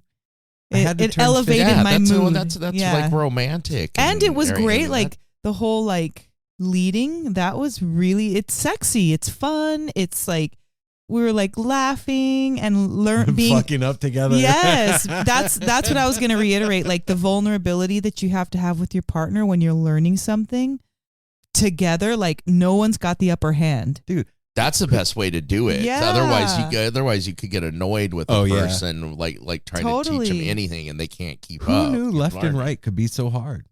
I definitely did. When I started doing flamenco dancing, I felt like such an idiot. I looked so stupid, and then I was inside I was in a dance studio, so you could see yourself. So I'm watching myself look like a turd over and over. I was like, I wanted to quit because I was embarrassed, but I didn't want to quit because I really wanted to learn it. Wow, well, that was great. Watching myself look like a turd. Because, like, if I can freestyle, that's fun. I don't mind, like, it's like trying to learn something specific and you realize, like, that is not it, girl. You need, like, at least 20 more lessons. And it was just embarrassing, like, but learning with you and being silly and funny and, like, you know, it just was a really great. We both, like, were getting it at the same time. Yeah. That's cool. Yeah, as you started to pick it up, I started to pick it up. Well, it's cool you're doing it now. I mean, because I'm back up to the very beginning of this, because that is no excuse. There's nothing I like more than seeing especially a heavy dude, bust a move. When like you see legit? him like break dancing, salsa, flamenco, like big dudes can move, and big women, sexy. can move, and it's like yes. that breaks like that whole stereotype of like big and lazy type thing. They can bust a move. I 100% agree, Apple. Anybody can bust a move, and it didn't have anything to do with that. Seeing Aaron like shake his butt, like not on purpose, but like he had, because it's salsa and like the way that do his steps are. hands. It was like, what? This is fucking cute. It made me so. I was like ear to ear all the rest of the night yesterday. Yeah, it was fun. All right, well, we got to make sure as you guys progress, there's gonna have to be a video put up. Oh my God, I told my sister about it this morning. She's like, oh my God, I'd give anything. Please tell me there was a video involved. And I was like, no. Not yet. No. You wait till we get a few more lessons in. Yeah, man, come on. It's still private time. Well, you know what it makes me think of, dude, at Sydney and Adam's wedding, when your mom did her routine.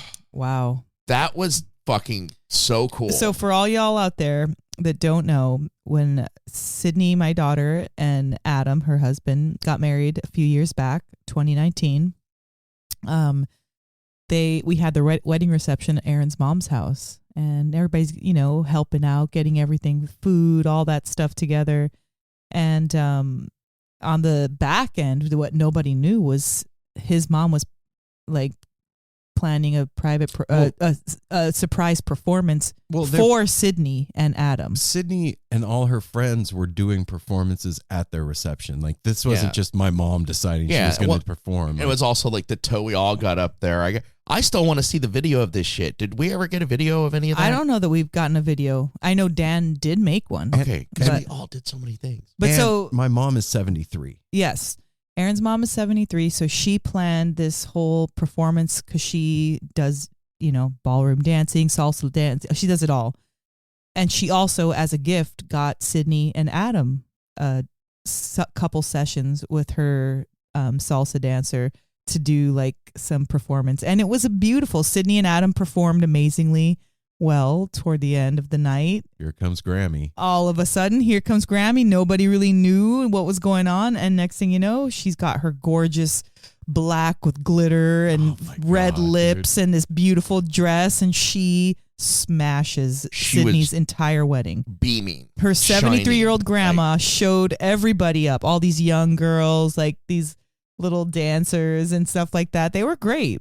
But nothing could hold a candle to Aaron's mom. So my mom flew on the trapeze at Circus from 1963 until 1988 or 83, one of the two.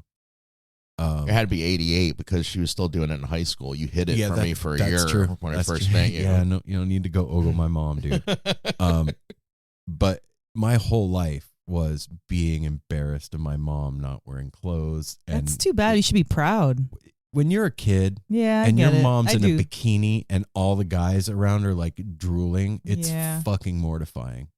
Yeah, you're right. I can imagine. And it didn't end with my mom flying on the trapeze because she started taking dance lessons. And like, I remember one particular recital, my daughter's dance recital, when my mom went to the same dance studio as my daughter. Well, your mom got Sydney dancing at the dance studio that she was. And my mom did a performance at my daughter's recital with a bunch of the other moms in sexy nurse costumes. Like a latex white nurse's thigh highs, the whole I still have no proof of this or believe it. And shut up, Apple.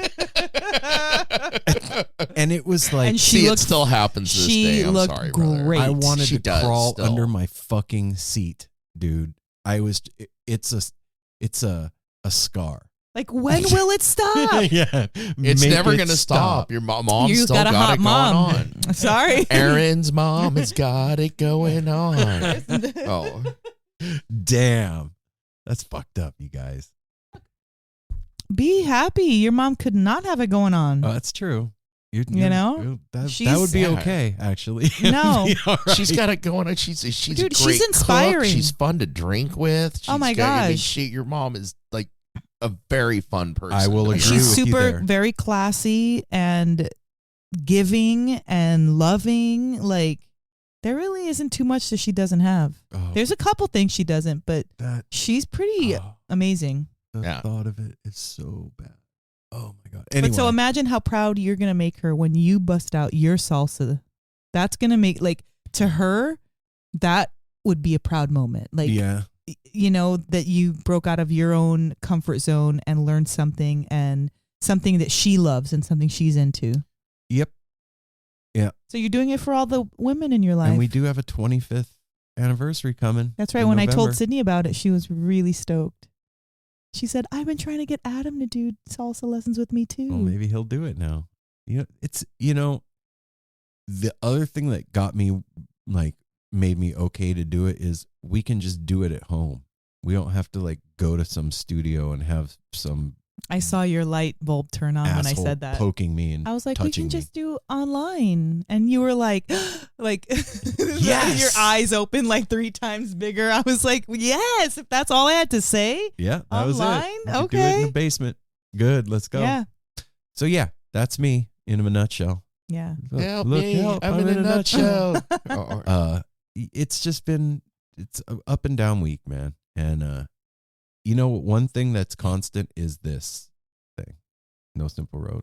That is like the constant, always awesome. True North. Yep. Part of the week. Like, we just did interviews this past weekend with Little Stranger. And if you don't know who they are, you go Yeah. follow them. Go look Oh them my up gosh, that was so pre-game fun. and give them a little listen before we put that episode out. You will be very pleasantly surprised. And it was really fun, and we laughed a lot, and Yeah. it was silly, and it It was, was just, everything we wanted. Yeah. And then Saturday we had Bodie Mojo. Bodie Mojo over. The guys came over. Talk about time being elastic, man. You know- that seems like a month ago in my head. It's incredible it feels like we didn't skip a beat. Well- We had 2019 Oh, at the end of the year, and then, everybody knows about 2020 and 2021. And now here we are in 2022, and we're full on, like, maybe 4 festivals planned, countless shows, and there's so much going on. Billy Strings is coming to Portland. Yeah. Found that Billy out today. Strings is Summer coming to tour Portland. Edgefield. It's coming to Edgefield again. Yep, 2 days. Oh, I'm surprised. I thought he would not play Edgefield again after they cut him off. No, he's coming back to Troutdale. So we're going to get to see Billy. We're actually going to be in town this time. So it's on. I wish he'd played Cuthbert. Oh, I'd down love in to see Eugene. Billy Yeah. at Cuthbert. Like, wow. Billy Strings in the rain at Cuthbert. We got to have Yeah. the rain. It'd be sick. So anyway, who wants to go next? Apple. All right. Well, I thought we were just kind of doing it Doing together. whatever. Well, yeah, we're kind of Doing doing it the week together. stuff together. It's been a week. Yeah, I mean, we were already brushing over some of it. We left out in this weekend. I missed Friday. These two talked to Jeremy Oh, Yeah, from Jerry. Pigeons. from Pigeons playing Thanks, ping Jeremy. pong early afternoon. And then we had our good friend Chris Cooch over Oh, my gosh. Friday night. That is how our weekend yeah, started. It was 4 interviews this weekend. That was And amazing, actually.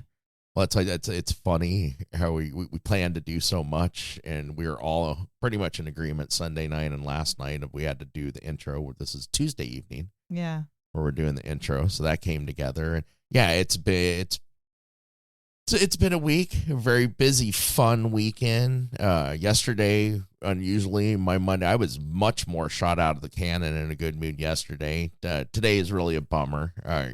My boss or owner of our dispensary's mom passed this morning at She's been battling cancer. Rest so in that, peace. yeah, rest in peace. Cindy was an amazing woman, and it's going to be missed. And so that, that's kind of hangs over. But it's one of those things, I think everybody out there has dealt with something like that. I lost my sister back in 2012, and it gets to a point where it needs to happen. They need relief. They need to go on to the next thing. And, so that's it's good. It's a good thing. It's another chapter. And other than that, I come home today, Aaron, well, not immediately when we were sitting out there, it was like, we got dicks Saturday and Sunday. We got dicks. I just love what a joke that's turned into, the whole gotta get dicks. Yeah, you do. Like everybody, the memes, the different things. Bryce immediately called me when the emails started going out. Ring, it's Bryce. Did you get your tickets? He got did you get your dicks? He got 4 days, all 4 days. All 4. Because he put in for the 4-day pass. For Thursday, Friday, Saturday, Sunday. So if anybody out there ends up with 3 extra Friday tickets, we could use them. I was just saying. Also, last time we went there, we were just able to get tickets under face value and go right in. Yeah, so things work out the way they're supposed to. I will never, ever worry about concert tickets. Yeah, ever. You got me. If I had Aaron or not, I will not worry about concert tickets. No. I'll either get them or I won't. And usually get them, because when somebody really wants to be somewhere, it usually happens. Mm-hmm. That's it's the way true. these shows When you're supposed work. to be there, you're supposed to be there, and somebody knows that and will sell you a Stars ticket or get you align, in or everything. something. So think about this. Last time we went to Dick's was the plague year with the fucking prairie dogs and the Black Plague and all that shit. And then they're shakedown alley there's some streets. weird shit that follows Fish around in their tours. It's weird. And then 2020, there was no thing. 2021, we didn't make it down there. But this is like, it seems like things are going back to some semblance of normalcy, sort of, a little bit. And this will be moving on, I would say. Thank you. That's a good way to say it. Things are moving on. And this year will be like, we're back down there without prairie dogs. We're still looking for a wealthy benefactor so that we don't know. Not worry about taking time off and stuff. So we didn't know about the prairie dogs till pretty close to the. That was so funny with the shakedown. we will never know. I still have that shirt. Well, and like the build up to it, it seemed like a joke and stuff. And then I love those I got us those stickers with Bill Murray. Uh-huh. It's like, I survived the prairie dog thing. I got that going for me. Dude, to think about like pre-COVID, and that was what we were concerned about, is the, prairie dogs. Well, and look how, that's one thing I love about Fish is they're another band that's like the Grateful Dead. Their songs continuously point at direct, because they did Down with Disease during the prairie dog thing, and then Down with Disease during this whole quarantine thing, and it just it stays very current. Timeless and relevant to what happens. It's a testimony to the power of music. No, it is a testament to that for sure. I'm stoked. This summer is shaping up to be something kick-ass. I mean, in just a few weeks, we're going to be down in Ventura on the beach, hanging out at Skull and Roses. I'm super excited. A few weeks. Yeah, it's April, the beginning of April. We're a month away. Are we a month away, Apple? Did I get it right? For 5 weeks. It's close enough. Yeah, it's pretty close. Thank you. Won't chastise you for that one. All right. We're a month away. You said you did start with a couple weeks. That'd be like...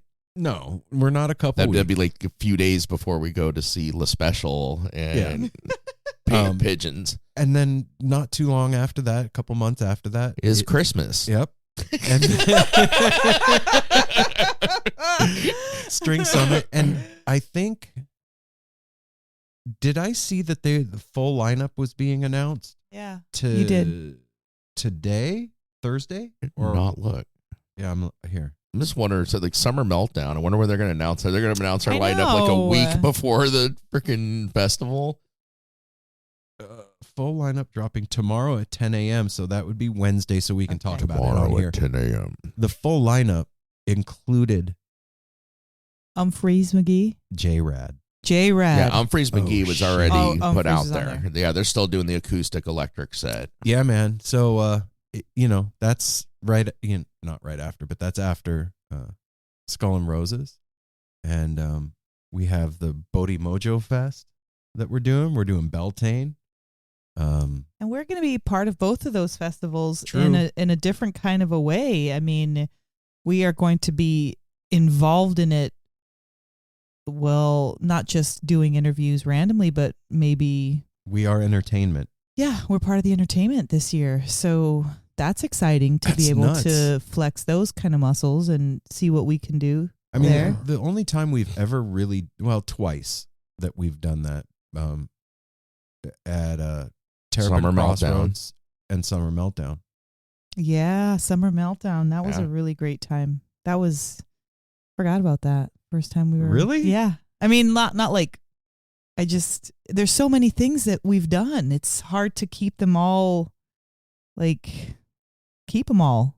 Well, in Summer Meltdown, that turned into something amazing Yeah, it did. because we weren't too sure about what we were going to do or anything. We got up on that stage, and I just remember that with Chris that set Yep. up the stage. Oh, yeah. Got very emotional, and we got emotional. And that was a great And it was a really great performance or a great podcast. A great live it was a live great podcast. contribution to, and it was a great synopsis of what we do. Yeah. It really showed what No Simple Road does, like how we're able to kind of like tag team and bring out real conversation instead of, just mundane, daily talk. We can talk about really good stuff and it be relevant and people feel comfortable to cry or laugh or whatever. And it was a very proud moment. I was very grateful for that. So, yeah, Bodhi Mojo Fest up in Washougal and also That's Beltane. into June. Yep. So it's going to be a hell of a year. And then, I mean, I just glanced over April like it was nothing, but the week after we come back, the week after we come back from Skull and Roses, We're going to go to New York. You and I are headed to New Year's in April Oh, yeah. in New York City. Oh, that was the end of April, like the April 23rd. 20th. 20th. Oh, 20th. Okay. 4/20. It's like 2 weeks after we come back. All right. No, I'm not nitpicking. No, because we go the first weekend, and then there's a weekend between. Then you guys go to New York. Yes. Okay. There's a week in between. And that, I mean, who would have thought that I would be following basketball? That's funny. I was on there today checking the stats. Yeah, that was funny when you told me, like, dude, it all comes down if the Knicks, and it's like, don't want to disappoint Knicks fans or anything, but yeah, the Knicks, they're not doing the greatest. So let's keep that train rolling. Me and Mel make it out to New York City. So, hey, it is my first time to New York City, not Mel's, but it's mine. If y'all have any recommendations or places that you like to go eat or stuff like that's off the beaten path that you think we would dig seeing, let us know. I would love to get those emails from you guys, or call into the Tepid line and tell us, your New York secret. That would be super cool. So it was Karina said you got to eat at Joe's Pizza. Joe's Pizza. Joe's. I don't know what that means, but I'll find out. I will definitely report back. I think it means they have really good pizza and you need to try it. Okay. So I'll let you know how the pizza was at Joe's. I'll bring you a bagel from a bagel shop. Okay. So, Mel? Yeah. That's it? You have reported? When did you hear me report? I don't know. Mel was just standing on the moon, it looked like. I know. You were off in the corner. Just staring out into the forest. There's nothing else I can contribute to that. Okay. You have nothing to contribute to going to New York? No. Oh. I mean, I feel like we've talked about it because it was supposed to happen already, and then it wasn't, yes, it has been wasn't, talked about. so. Yes. But don't give me that stank look. But you guys behind here, Aaron's giving me a really stanky look. So just know that when you're listening no to this. stank. Why are you laying down the snake? Exactly. It was just a shrug. No, with the eyes. All right, so you don't shrug with your eyes. You're America. You have cues that Yeah, I don't exactly. pick up on. Yeah, those Just are like just crazy eyes. My week is just starting. Actually, I'm on my days off right now. I went to the acupuncturist today. That was really cool. I don't like being sick, but I do like healing arts, and so I don't mind going to the doctor or going to like get treatments. I kind of like it because I learn. And so that was super fun to just zone out for 30 minutes with the needles in me and kind of feel what's going on. Like I felt the meridians. I don't even know if that's possible, but I was just like super tuned in and kind of felt the channels being cleared through the puncture. And it helped me to kind of understand, because I'll read books. My reading that I enjoy is picking up a wellness book and like reading, like, what does this disease do, or what is it?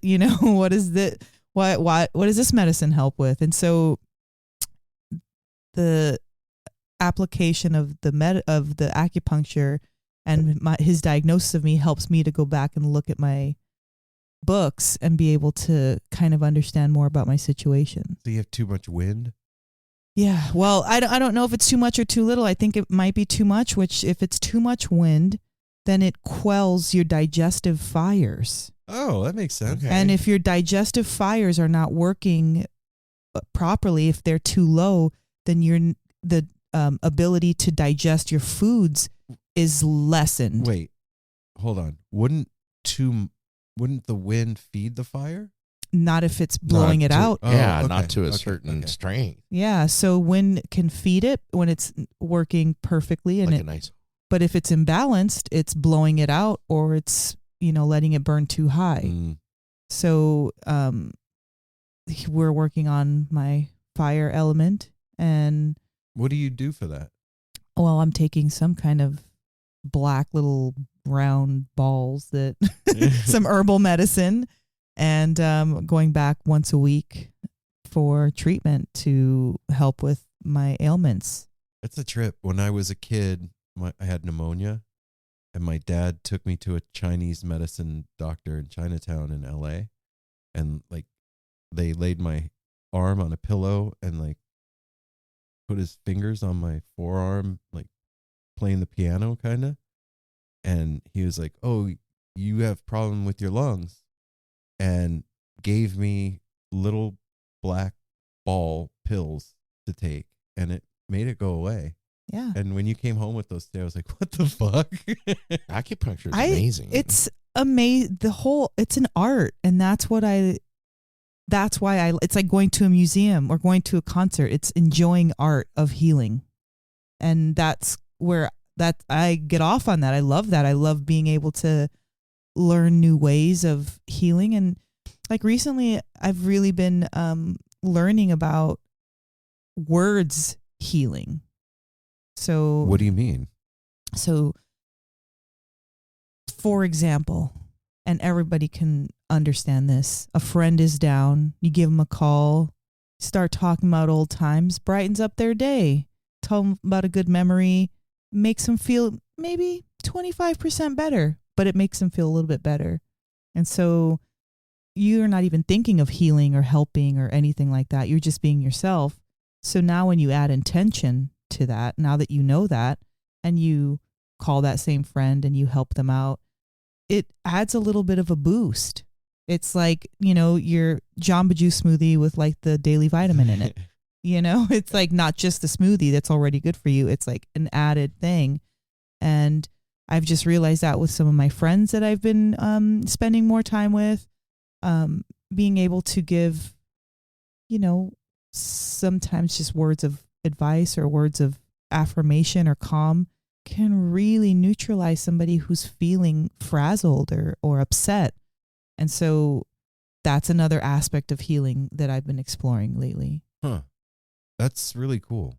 So that's just my jam. And I feel like this last couple of weeks I've been getting back more into the things that make me feel like Melanie And what I mean by that is like all the stuff that is like the tarot and healing arts and my collaging and going for walks and like spending time with myself. Truly, that's really what it is. Or working on clients, because even though it's not working on myself, it's quiet time with another person. And it's like, it just helps me to just navigate myself better. It makes me stay in a good mood. It helps me to have something to think about, like using my brain for good instead of idle stuff. That's when I get in trouble. Yeah. Yeah, you know what I mean? Like it's a focus instead of just like, what am I doing? I'm bored now. I'm going to eat. I feel like shit. Like, no, like it, cause it goes down. You just described me. Well, what you're saying is very poignant. That's a tarot. I'll tell you what happened last night after this. I don't want to talk about it at the moment. This is but perfect. The tarot doing that has really been telling me to do everything you're just saying. Like, rediscover the things that make you happy. You're the only person that can make you happy. Like, and it's also saying trying alternative medicines. Don't put so much. I forgot. It was like I drew like it was the 4, the 5, and the 7 of the bears. Oh wow. Earth. Okay, Earth. Yeah. Yeah, and 4, 5, Discs. and 7 with the queen, with the inverted queen of roses in there in between them, and it was like really fucking heavy, and all of it is pointing towards that and saying like, believe in yourself, keep the course. The one we talked to keeps coming up, like, stay the course, things are going good, seek alternative medicines, and figure out what makes you happy again, because you're not happy on all fronts. Crazy, because like a while back I got something about giving up old passions that don't like. Okay, so what? You liked soccer when you were 10. You don't have to be the soccer person forever. Like, that's fine. You're allowed to grow out of stuff. But in the same vein, pick stuff back up that maybe you used to like, because you may find a new love affair with it. You may not see it the same way again. Like, you know, when you pick up your instrument each time, it can be different. You can feel differently about it. It doesn't have to be like, ugh. Or it doesn't have to be like, yay. It can be like, I want to figure this thing out. And so I guess I've given myself a lot more space with how I learn and how I'm picking things up, because I would be so hard on myself. You were really rough. So fucking hard on myself. Like, oh, you're going to do that now? You haven't done that in a while, so why are you doing it now? Like, you didn't even finish the last thing you started. Why are you going to start something new? Whoa. But you know what? Sometimes people's fucking process doesn't look like someone else's. Sometimes people can like sit down and focus for hours. Sometimes with those same 4 hours, maybe only 2 hours of work is being done for somebody else, but that they get the content that they need in that 2 hours. So like, I'm learning to respect my process in the things that I enjoy and I'm good at. But beating yourself up is never a good idea. No, man. I mean, there's ways to motivate yourself. Yeah, but you gotta have grace with yourself. That's like I'm learning. I'm not only learning, but I'm using grace. Yeah, and I'm not saying not me. No, I get it. But that's I guess where one has to where have grace I'm at with themselves. And we've touched on that. I mean, don't you guys? I know I definitely do. Like right now, we mentioned it about a month or so ago. We started talking about that. Like it feels like we're finally crawling out of the muck and the quicksand of the last 2 years has done a lot of damage. Yes, Apple, it really has. And it's hard to realize that until you start facing it. So, and I'm obviously been struggling with that. It's I mean, we all have. And it's fucking tough sometimes, and you do get down on yourself. Yeah. And that's dangerous. It's easy to get down on yourself. One of the questions for the like intake form of the doctors was like, have you been introduced to any new stress lately? If so, explain. And I kept on wanting to check the box yes and just write COVID, because that is a sums it up. How about that you can just say yes, the news. Yeah, you know, but I didn't write that because I knew what they meant, but I also should have written that because I know what they like. It has brought it knocked my wind out of my sails for a little bit, for sure. Not forever, but for sure it has. Well, and think about what you just said. Literally, like, if a boat gets the wind knocked out of its sails, right? What happens? The boat's going nowhere. The boat literally is stopped in the water, right? Even when the wind is back in, it's a process to even get the sail back up.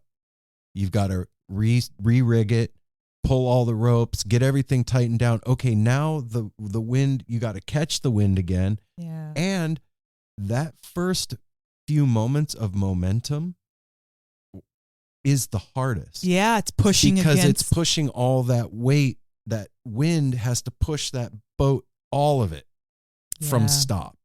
Once it's cruising along and the wind is in your sails, you're good to go. True. But that's what you're talking about. That starting up again. It's not that you're not stuck in the water, but it's at that moment where the wind is starting to hit the sails again, and it's like, fuck, man, this thing is heavy. We're moving again. And today is or at midnight it's going to be a new moon on Thursday. No, Wednesday. Oh, so it's going to be a new moon in Pisces, and Pisces is that water sign that really makes us feel more. And so just think about that when everyone's out there, and if you feel like you're kind of giving yourself a hard time, or you're feeling more, emoting more. It's the energy right now. And so I'm trying, really, truly trying to capture that in myself right now, like my emotional state with awareness of what's going on, like the earth energy and all of that. I'm like trying to do that because I really want to not just be successful in it, but like I really want to like get through it properly. I don't want to feel like shit. I want to feel like shit. Me either. Well put. Yeah. How Like, about you out there? Do you want to feel like shit? No, Probably not. Well, because think about this, guys out there. Sometimes you do want to waller in your shit. It's a true thing. You do. Sometimes you want to, and sometimes it feels good to. Sometimes you need to. And at the dawning of spring, man, I'm just not down with that wallowing. We got, like we were just talking about, we have all these things to do, and I want to bring my energetic A game out there as much as I can. Do you know? Mm-hmm. As high as it can go, like as high as I can possibly make it. And I'm not doing anything to like give myself an unrealistic expectation. I'm just saying if it can be better, I would like it to, and I want to help it along. Yeah. Mm-hmm. Wow. Well, and this feels this spring and this age where we're coming into and everything is more important than ever. Oh my gosh. And our lives, all really of us that are alive here right now Mm-hmm. on this planet, this is very important and very monumental what we're going into. Yeah, it really is. So I hope all We'll be you prepared. all out there dust that are, shit off, yeah, shit out, fucking dance it out, squeeze it out, scream it out, Hey, Darwin hug it out. Hey, Darwin liked talk it. it out. Darwin all of a sudden got very attentive. He's looking at me like, yeah, they go to the dog park. Just if you guys are saying any like bedtime prayers, throw Darwin in there. He's been having a rough couple weeks. Yeah. And he fell going up the stairs. Yeah, he got excited with our with Bodhi Mojo. with Bodhi Mojo the other day, and he hurt himself, and he's still recovering a little bit. So he's a big guy. Send Darwin your love. He's got the. You guys can't see. He is so like turned around looking at us now. He know like everybody has paid. They know when you're talking about him. Exactly. He's just giving us like the whale eye look back, like whatever. Shut up, guys. But I want to say one last thing. I just want to say thank you to all the ears that are listening and hearing what we're saying and taking it in, because that's one thing I don't ever want to say I take for granted is the fact that you all are listening to our problems, our issues, our triumphs, our weaknesses. You guys are listening to that, and thank you for doing that. Thank you for being our sounding board and for writing in and letting us know, like, hey, thanks for sharing that. Like, I just want to always have that at the forefront that we appreciate that. Yeah. And there is no point when that doesn't matter. Like, yeah. I used to think, like, when I would listen to, I don't know, Duncan or whatever podcast, like, oh, they've made it. They don't need to know when they're doing a good job. They already know. Like, that show has tons of listeners, and it ain't like that, man. No. Like there's nobody here in the room with us. It's us three. That's it. Also, I think that people have a warped sense of like, people still need to know when they're doing a good job, even if they're getting accolades left and right. They didn't get yours, and maybe yours is going to make that difference. And if you know what I mean? Like how you say it. And if you're true, I mean, if you are a human being with emotion, it doesn't matter how big or how much money or anything you got, you still care. I just think about like Joe Rogan when he had to recently go on and address all that crap that was going out there about him. It's a dude that really cares and is just doing sensitive him. Guy. And he got sensitive and offended and hurt because shit gets misconstrued. And yeah, it's tough, man. Yeah. So we so all just want thanks love. again. We all want love. We do. And like we always say, Aaron usually says it the most because he's the conductor, but me and Mel say it too. We're here to listen to you too. Yeah. You're our listeners, but I mean, we've had many people. You hear us read back when people send things in and stuff. We encourage you every week to do that. The tepid line, the email, the DMs, we're here. Yeah. And a lot of you do use it and a lot of you don't. And if you are on the fence about it, don't be on the fence. Just do it.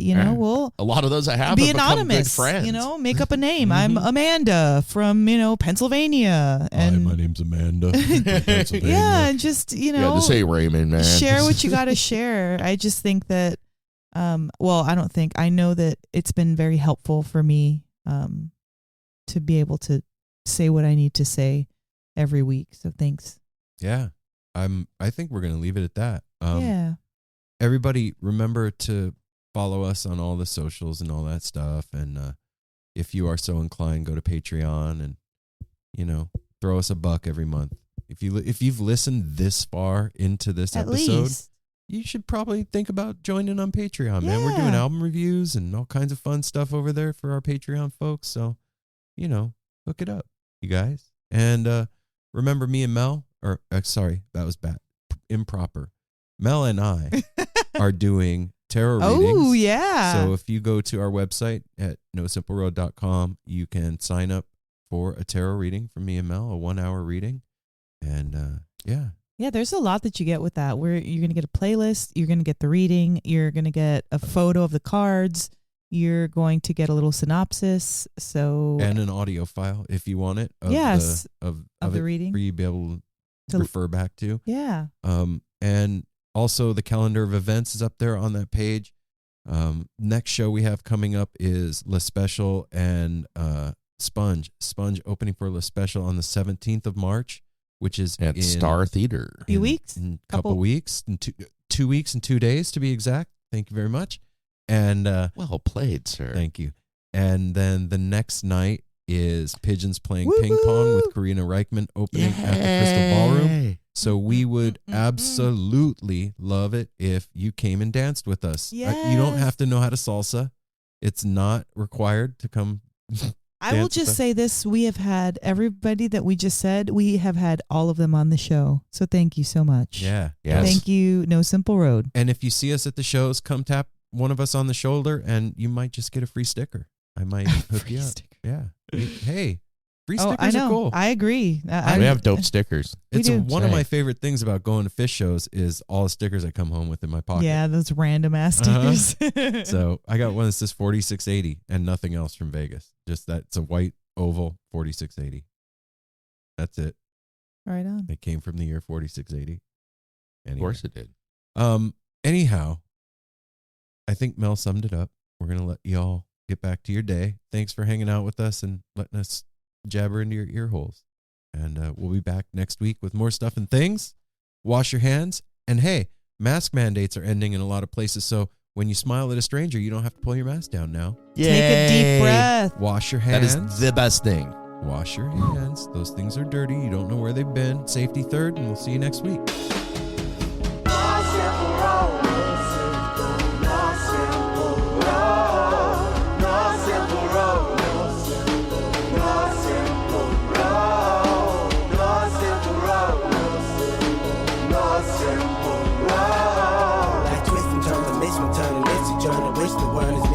But it's a burden. Family needs has been deferred, and hell means been the earth, and alchemy can bring the birth, the melody.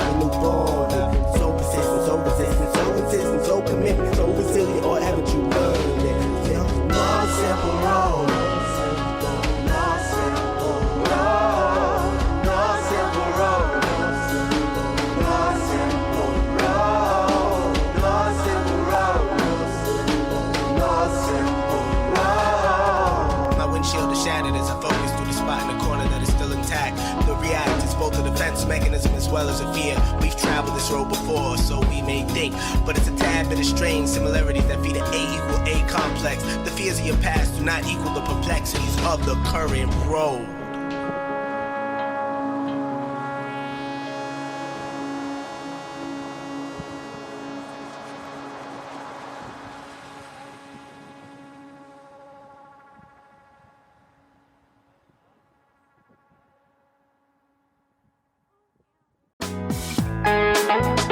Hey listeners, I want to tell you about the April-May 2023 issue of Relics magazine. Features a Dave Matthews Band cover story with additional articles and interviews with The National, Graham Nash, Wayne Shorter, ALO, Ivan Neville, our friend Eric Krasno and Stanton Moore, Marty Stewart, and much more. Check out the latest version of Relics and subscribe now at relics.com/DMB. Thanks, Relics. Hi, this is Paul Phelps. And this is Monica Strutt. And we're from the Daily Music Business Podcast. We're joined by a number of other really great hosts in creating daily content with great advice for independent musicians just like you. That's right. We put out episodes daily on all topics from music marketing to branding, advice on signing with a manager and label, and anything else you need to up-level the business side of your music career. We've got it covered. Subscribe to the Daily Music Business Podcast today on your favorite podcast catcher. Subscribe today to the Daily Music Business Podcast on your favorite podcast platform.